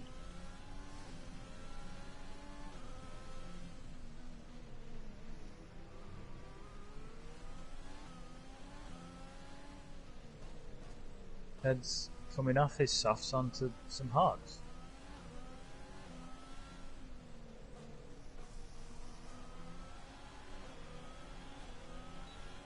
As Just Mikey has now reached the back of Dastardly. Just Mikey on older tyres, but still racy as ever. As they both make it past Appleplex, who's in the pit, and Just Mikey comes to the inside. Dastardly hanging it out on the outside, seeing it through. A great exit from turn 1, so Dastardly is for now keeping the position.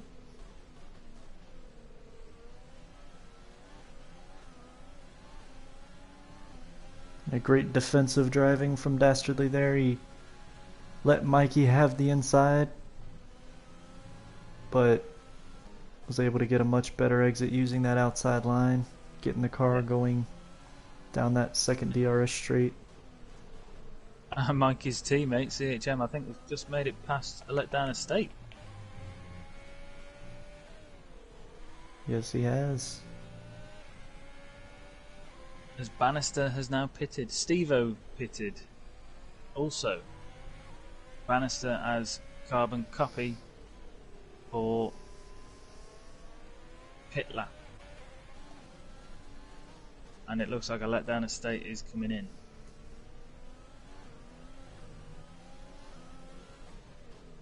So Mikey will have another go at the Ferrari of Dastardly. He's a little bit closer this time around. Switches to the inside. Can he make it stick this time through turn 1? And same again. Same move, innit? Dastardly around the outside is able to get a great exit and keep his position through turn 2.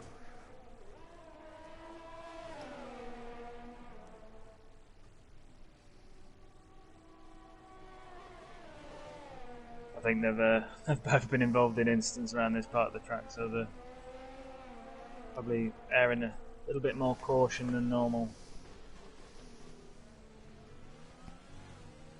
New fastest lap, and it's Strident C in the Racing Point, a 119.4.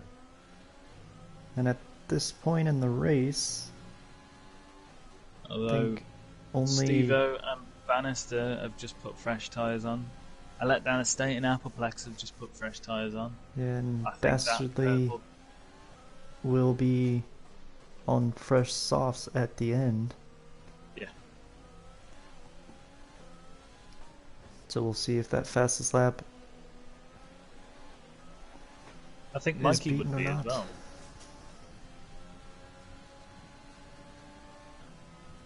Yeah, Mikey's not using his overtake this time, he's banking. See if he can get a better exit out of turn 1. That traction and the straight line speed of that Ferrari of Dastardly is he knows what he's doing here. Obviously, Dastardly having won the Hungarian Grand Prix last season.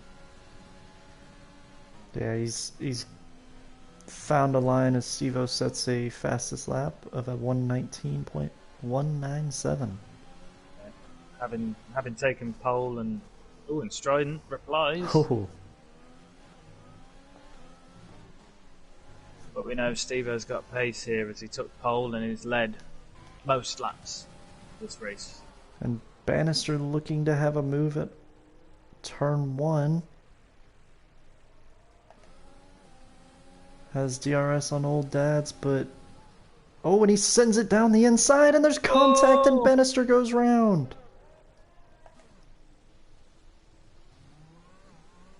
It looks like he's kept all of his front wing. But now he might have a little bit of damage, but it's flicked back down to Mikey as he's having another go. He's got his overtake on and looking on the inside of Dastardly, and it's already in front of him before the braking zone. Surely this is the lap where he makes the move stick. Dastardly pretty low on overtake this round, so he must have been using it all to defend previous attempts. And Mikey able to make it stick through turn 2. So our championship leader, who was down in 12th just a few laps ago, is recovering well up into 7th. Vega on a fresh set of softs. And he won't be able to take those to the end. No, we'd have to go soft because 26 laps left. You could do 13 laps, 13. Yeah, and on some softs. According to Pirelli, the soft tires can go a maximum of 20 laps. If you go any longer than that, you risk, well, you'll have no grip for a start, but you also run the risk of a puncture. Yeah. So not ideal. We've seen most drivers not go longer than 12, 13 laps on them soft tyres. Most of them are coming at 10, 11 laps.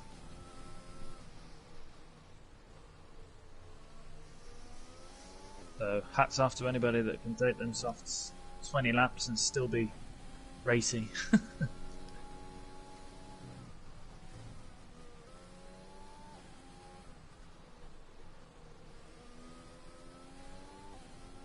I feel like there's something happened to Stevo because he's now only 8 seconds in front of Strident. Why is he only 8 seconds in front of Strident? He was like 14 seconds in front of the field earlier.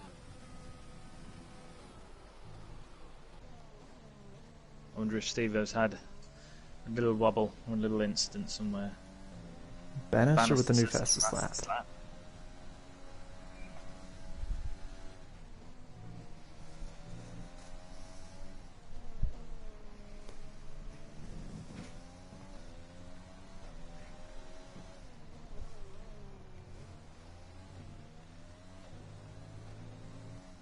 Sega to cause with a new fastest lap. On them super speedy soft tyres.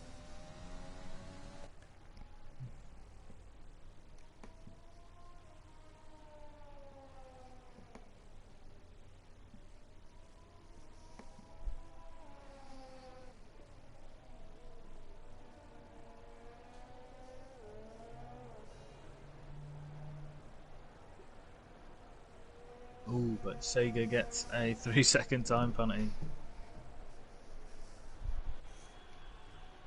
Steve-O responds on a medium set of tyres, and he sets an 118.1, and we have Ted off again. Ted's on them hard tyres again, and he's just been off. Still has all of his front wing. His old dad's pits. A rather strange time to pit, depending what he goes on to, but he goes on to some mediums, which we'll take him to the end. Yellow flag, sector 3, which is Ted again.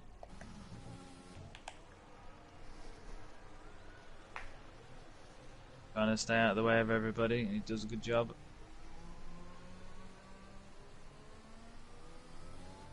So just Mikey now, very close to the back of his teammate, CHM. Got his DRS open, but in no overtake on, so I think he's trying to slipstream and DRS the bank, some extra battery and fuel as Ted retires into the pits.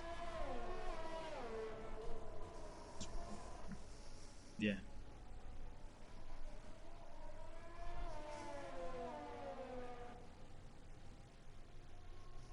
Retiring the pits is not really something that Wheel2wheel like to promote, so retiring in the pits earns people a 1 point on their super license. As you see, Ted's cars come out of the pits there, but hopefully we'll go and find a safe spot to go and sit.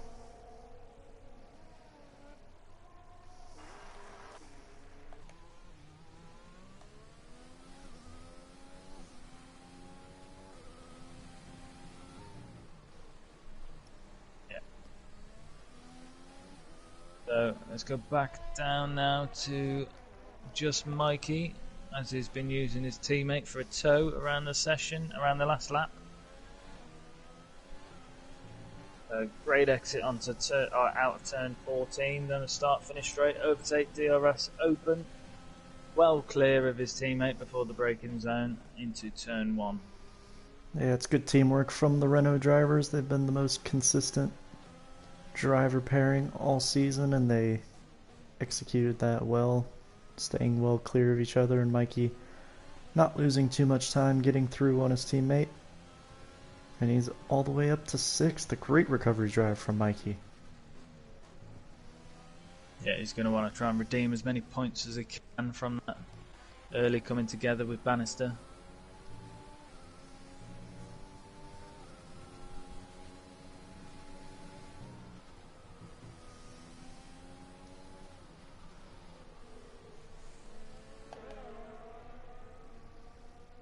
Apple close to Dennis.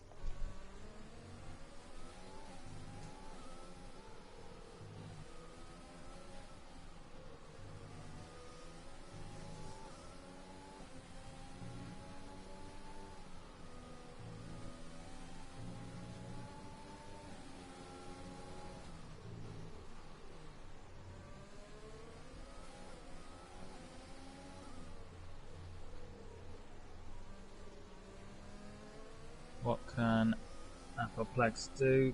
Coming around this turn 14, he will have DRS very close to the back of a letdown estate. Doesn't have as much overtake, which he's not got on. I think he's banking. which is what I do sometimes. Sometimes I've used my overtake and everything else to catch a driver, and then sometimes I'll spend a lap or two just in their slipstream, dragging around the track, staying within DRS range, so that I can save all my overtakes. So not only can I get the overtake done, I've then got overtake to run away. When it takes a lot of the inside curb and Appleplex is round on turn 5. Gonna have to wait for our race leader to go past. There we go, and very unfortunate for Appleplex there. Trying to take the quickest line through that corner, but too tight on the inside that he spun. He was definitely bringing the fight to a letdown estate there.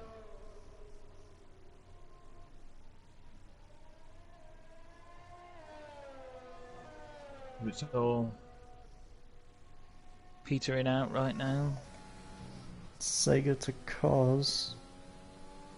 Just trying to stick to the back of old dad's on those soft tires.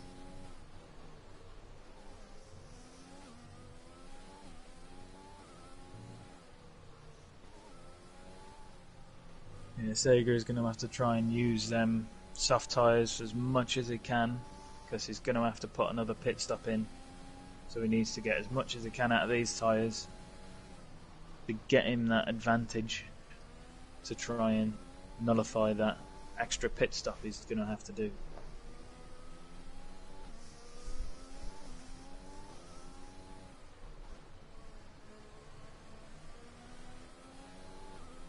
Our race leader's dropped a little bit again.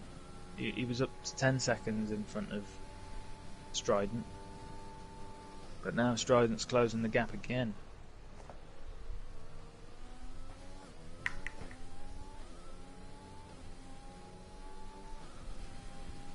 Although Strident is coming up to Appleplex, maybe that's what caused Steve-O to slow down. Maybe there were some blue flags which Steve-O had to deal with, which is costing the time.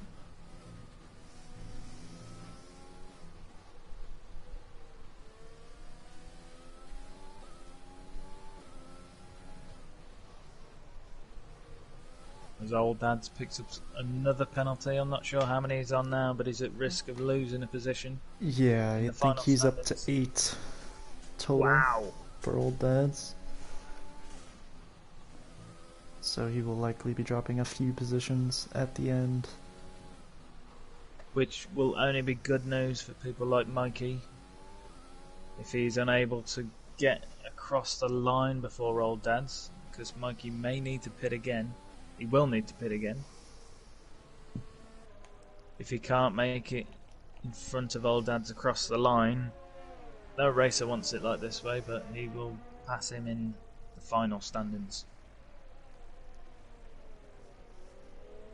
Is that also the case for Sega? Did Sega have a lot of penalties? No, it was Appleplex, Ted, and Strident are the ones at the moment in Strident? danger. Yes. Strident and old dad. So Sega, I believe, only has one penalty at this point. So Sega would be third, and Mikey's Mikey's just pit. That's very early for softs.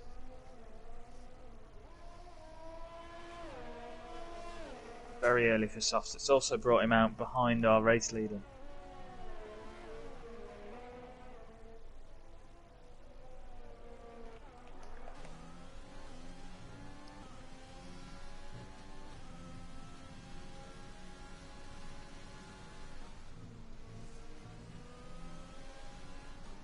Them medium tyres might not have felt great, but I'm not sure about 18 laps on a set of soft tyres.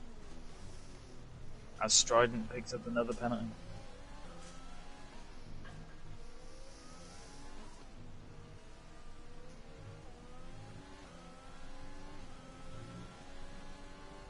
Dastardly is very close to the back of Mikey's teammate, CHM.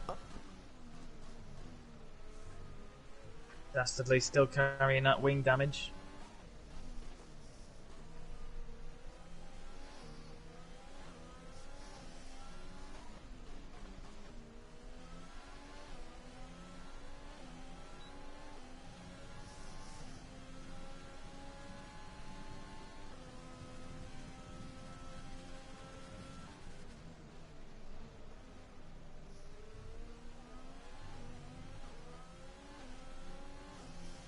Just Mikey still behind the AlphaTauri of Steve-O.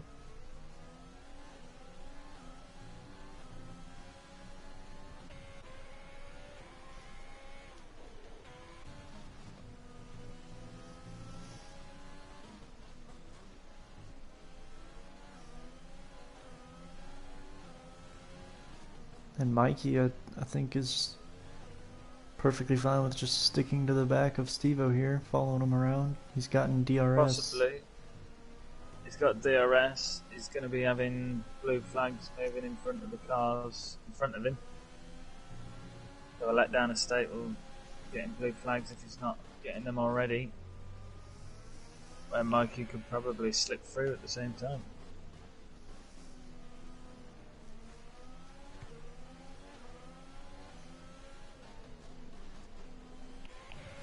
And Dastardly looking to have a move on CHM into turn 1. Mikey was very close to the back of Steve-O there, but Mikey's just trying to unlap himself, which he's fully entitled to do, and I think Mikey has got the tyres and the pace to be able to do so, as he's already pulling away from Steve-O. And Dastardly not able to make a move stick on CHM.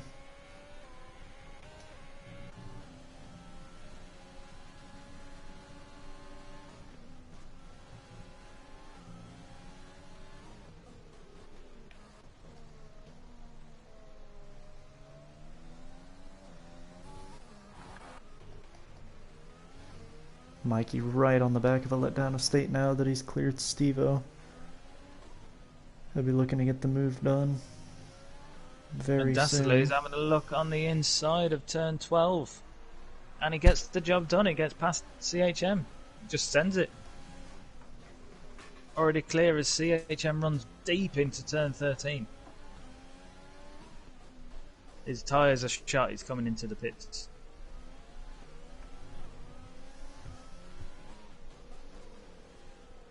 Just Mikey coming around the final corner. We'll have DRS, and he's got a full tank of overtake to use on a letdown estate. A letdown estate showing some strong straight line speed, just like his Ferrari teammate Dastardly. But Mikey is able to get the job done.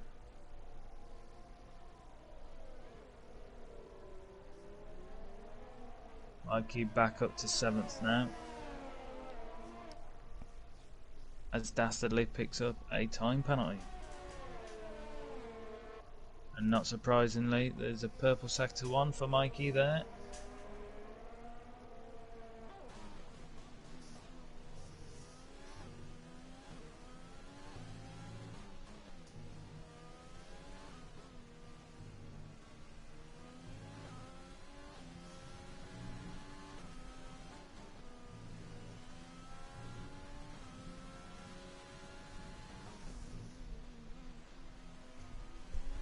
Mikey using all the track he can and some more.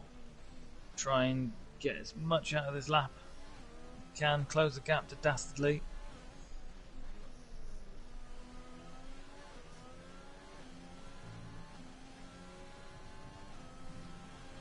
And there is our new fastest lap of the race. 1:17.7 from Mikey. And at this point, you'd have to think that one might stick,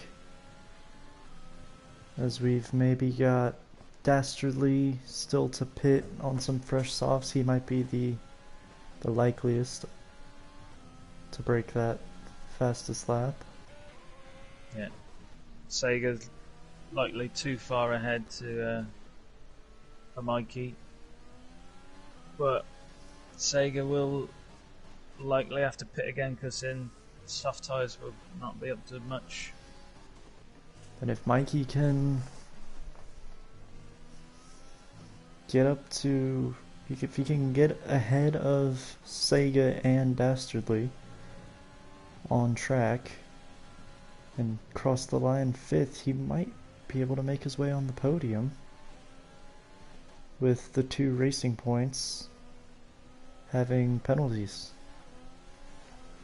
Although if Sega pits, he's probably going to come out in front of Mikey, looking at the time difference. And we have a yellow flag, which is Strident.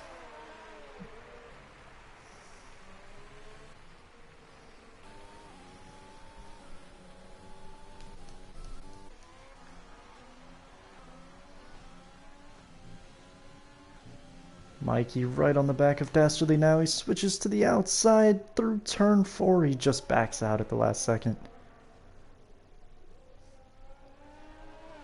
The last thing either of these two want is more damage to the front wing.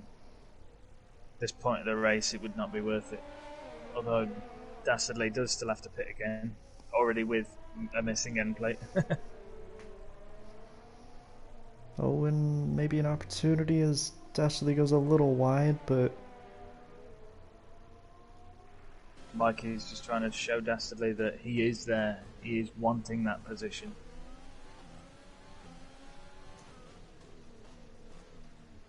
he's hungry for that position. Pun intended. Hungry. Eee. And Dastardly's coming in. So Mikey up to 6th. Yeah, with the free bit of DRS as Dastardly gets a 5-second penalty speeding in the pit lane.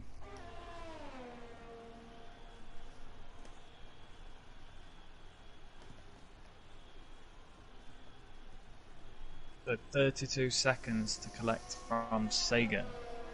I think even from a man of Mikey's caliber, that might be a tall order, because towards the end of this race, his tyres are not going to be feeling much.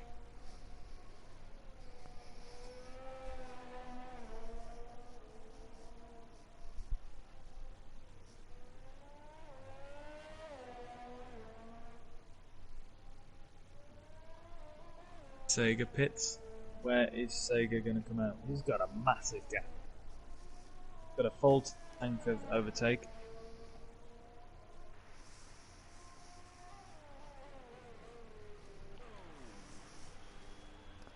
So we'll see how close Mikey is. He looks like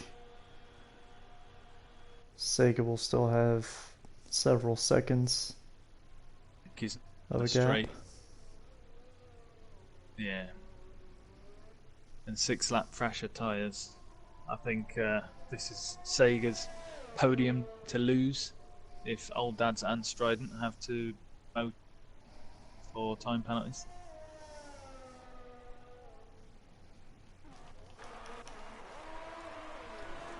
And now Dastardly on the fresh soft tires with a new wing. He's got DRS on CHM. Or Dastardly will be feeling like $1 million. Fresh tyres, new wing. He'll probably be would have been happier coming out in front of CHM. Just that wing change would have been what's put him behind him. It changes your 2-second pit stop to 8-second pit stop. And now up front, we have Bannister right on the back of Strident.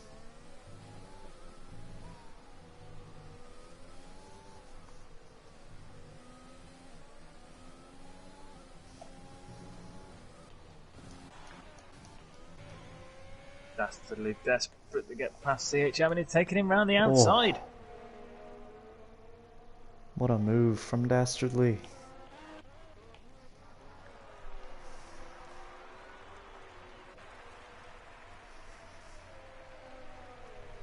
Didn't want to wait the job done and is already outside of DRS range of CH.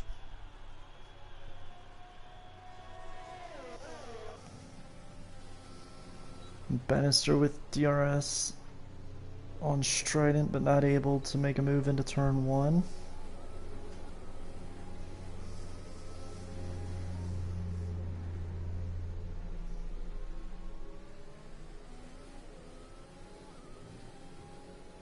Devo back to 15 seconds lead.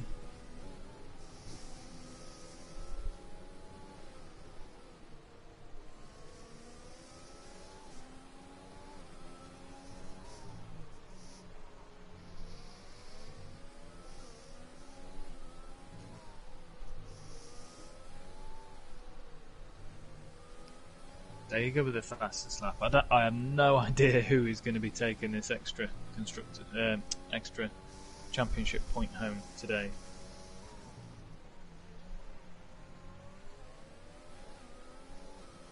It's still late in the race as well.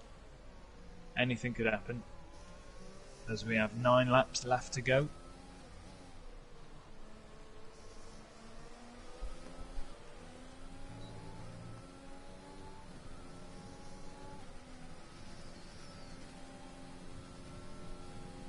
Bannister closing the gap into turn 1. And I think Bannister will be well aware of the penalty situation. So he doesn't need to try anything risky to get into second, as he will be taking second as long as he finishes where he's at now. Yeah, and 20 seconds between him and Old Dad's. There's no threat from behind, but he picks up a time penalty. That is his first penalty of the day.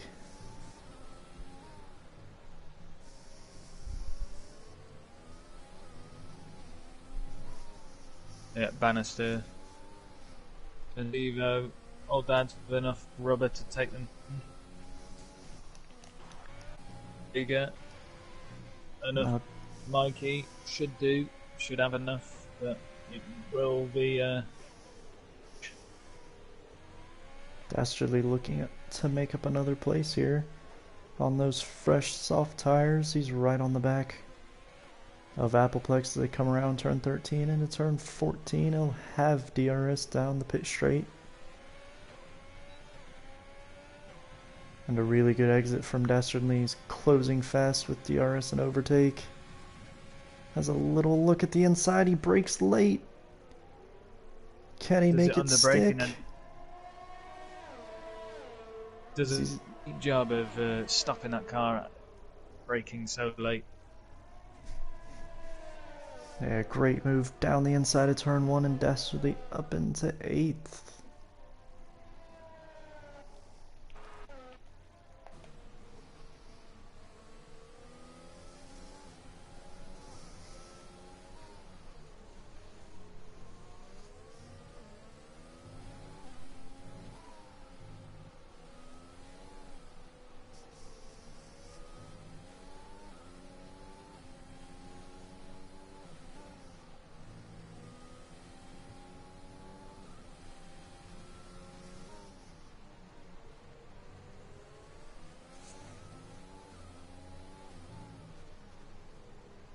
Bannister just sneaking back into DRS range with Strident.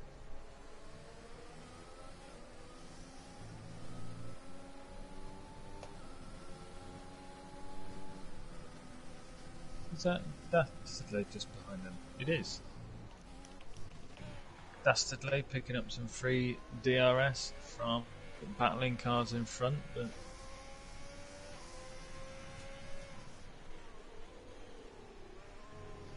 Bannister, I think, just leaving him space to unlap himself there. Dastardly unlapping himself, but it was wincing because he was riding the curb on the inside. Just a bit more throttle and that would have sent his...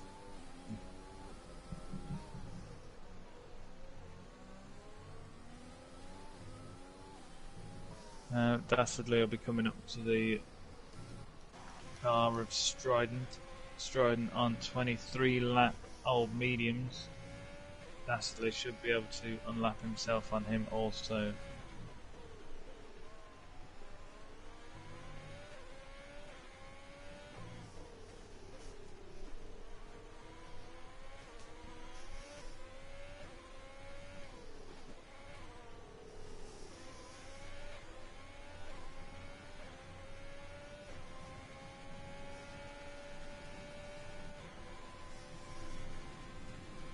Appleplex with another penalty.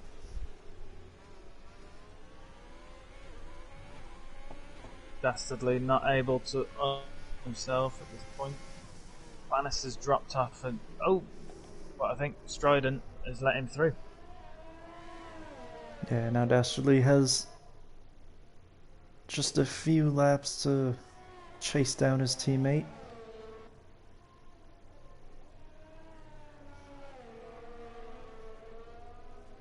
Yep, 6 laps, 7 seconds. I think Dastardly might be able to do it, but I also think a letdown estate's probably got a penalty and 2 more than Dastardly would have. They both have 2, but Dastardly got a 5-second speeding in the pit lane. Ah, he did. That I do not believe he has served yet, which might come back to cost him.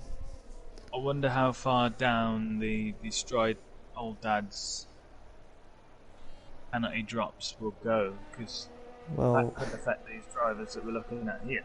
Old Dad's at the moment has 9. Wow. So he will drop several places.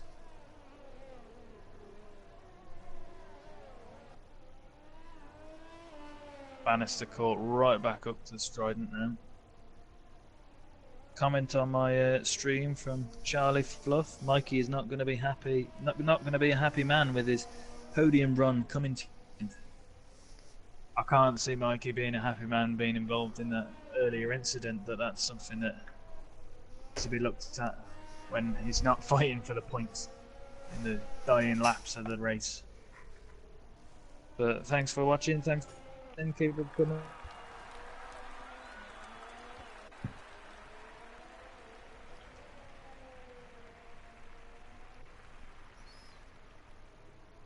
I mean, Mikey 51 points ahead of the man I'm watching Nesta, so he's still basically got a 2-race lead in effect, but he'll be closing that even more. But Steve-O won't be getting that extra point home for the fastest lap. Currently, fastest lap is going home with which I think will be prize, as Sega looks at the moment to be taking one of them steps on the podium.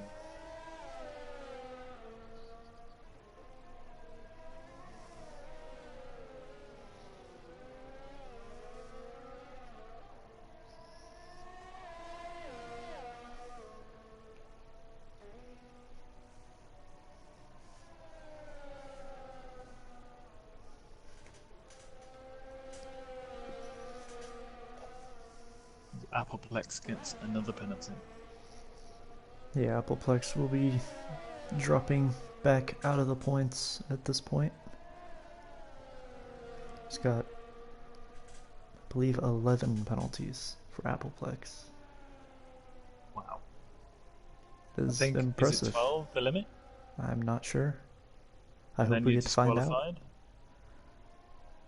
I don't wish any of our drivers to get disqualified, but it is interesting seeing a driver collect that many.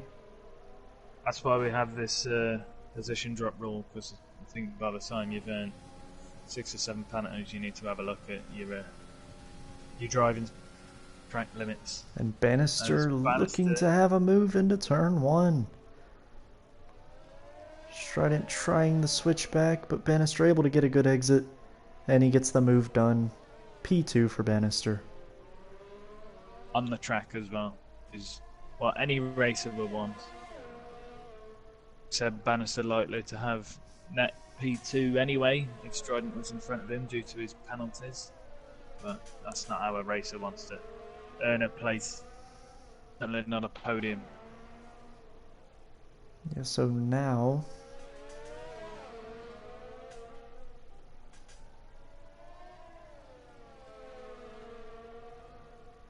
don't think Mikey... I think Mikey might jump Strident with the place drop rule. Strident would 7 penalties, I believe, at the moment.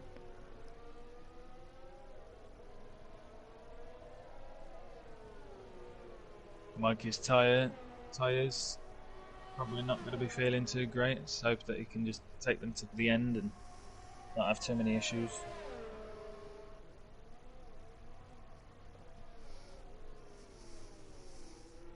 Strident DRS, but not able to reclaim that position off Bannister.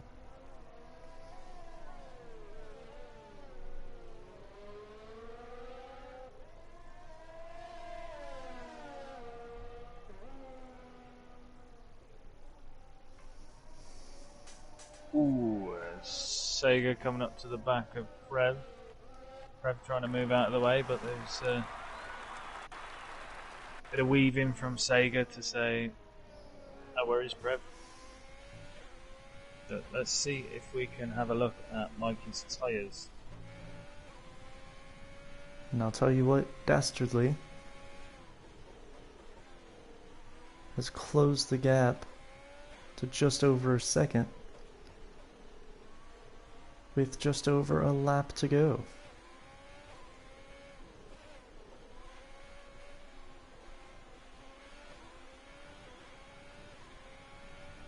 So as the two Ferraris start their final lap, just 1.2 seconds in it.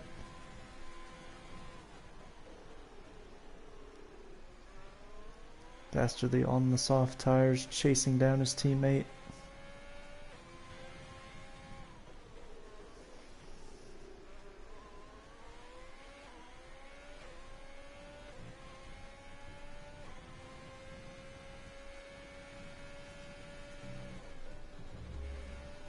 And Dastardly getting another penalty. So I think even if he does pass his teammate here, he'll finish behind him in the final classification.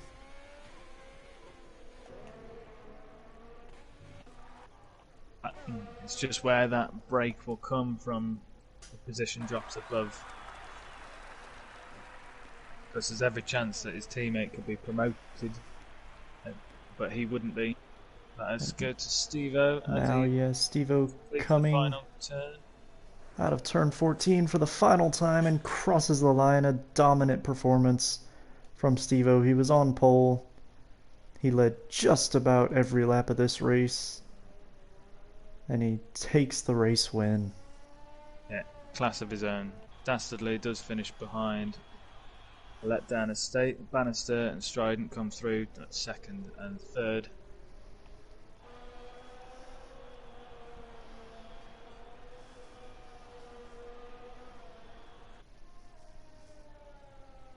Old Dad's crosses the line. Take it to the cars coming up. And I believe Sega will be on the podium when the final classifications happen. He may not, yes, final classifications. He might not be on the podium for the final animation. Obviously the game doesn't know our rules, but he does jump Old Dad's, which means Old Dad's will drop positions from 5th. And as our championship leader completes the final corner, that's everybody through from the Hungarian Grand Prix. And a good recovery there from Mikey, it has to be said. Was back in 12th, about halfway through the race. Was able to get back up to 6th. Driver of the day for Sega there. Sorry. Yeah, Sega with a good drive as well.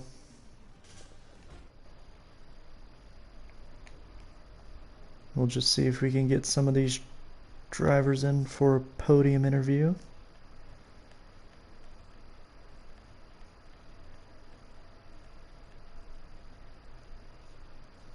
Yep.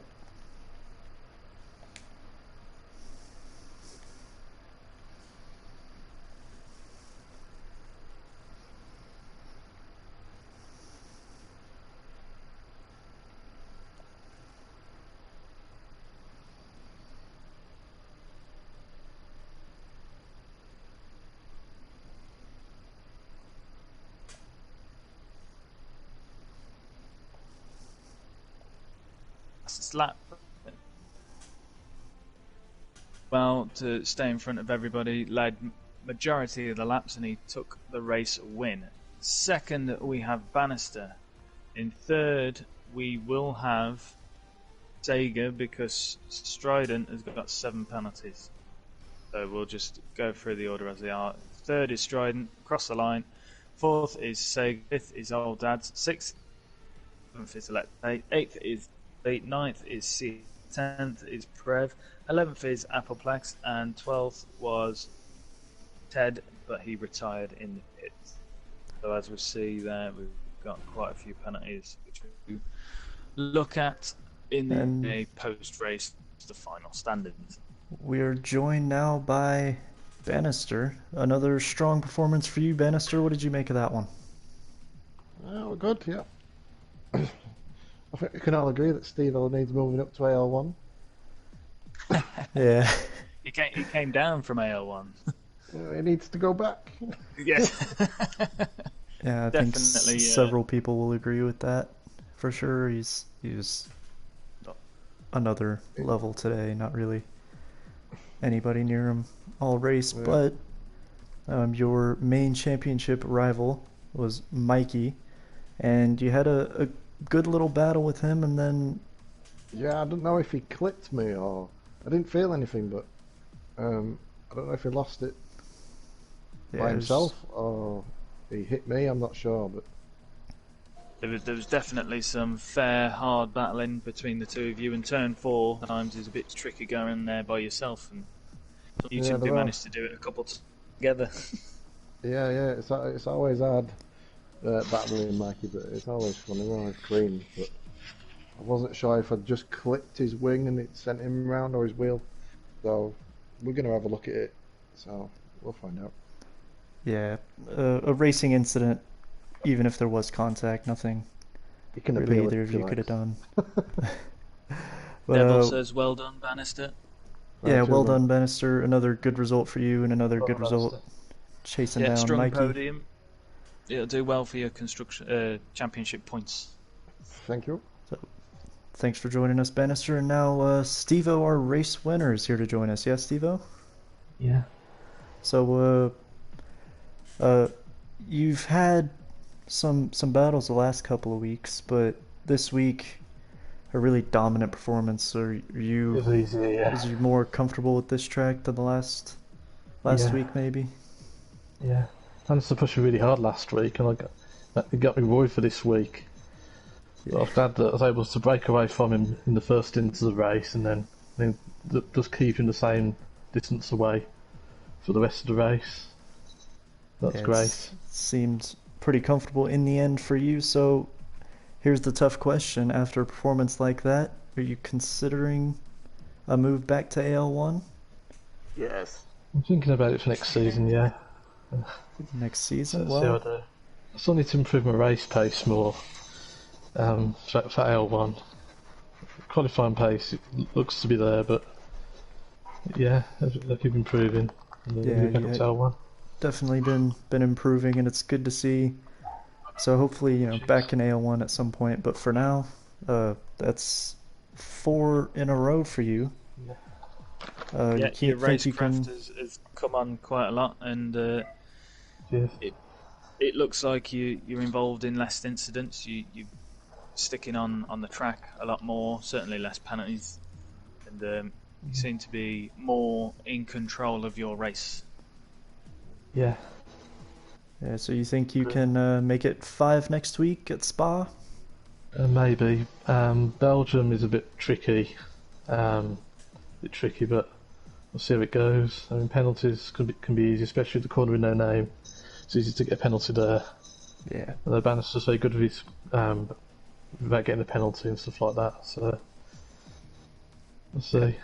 Well, we look forward to seeing you next week. Congratulations on the race win, and thank you for joining us. That was Steve-O, our race winner. Yeah, well done, Steve-O. Thank you very much.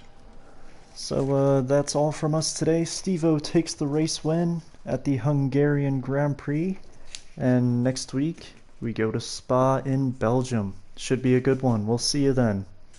Bye, everybody. Thank you all. Stay safe.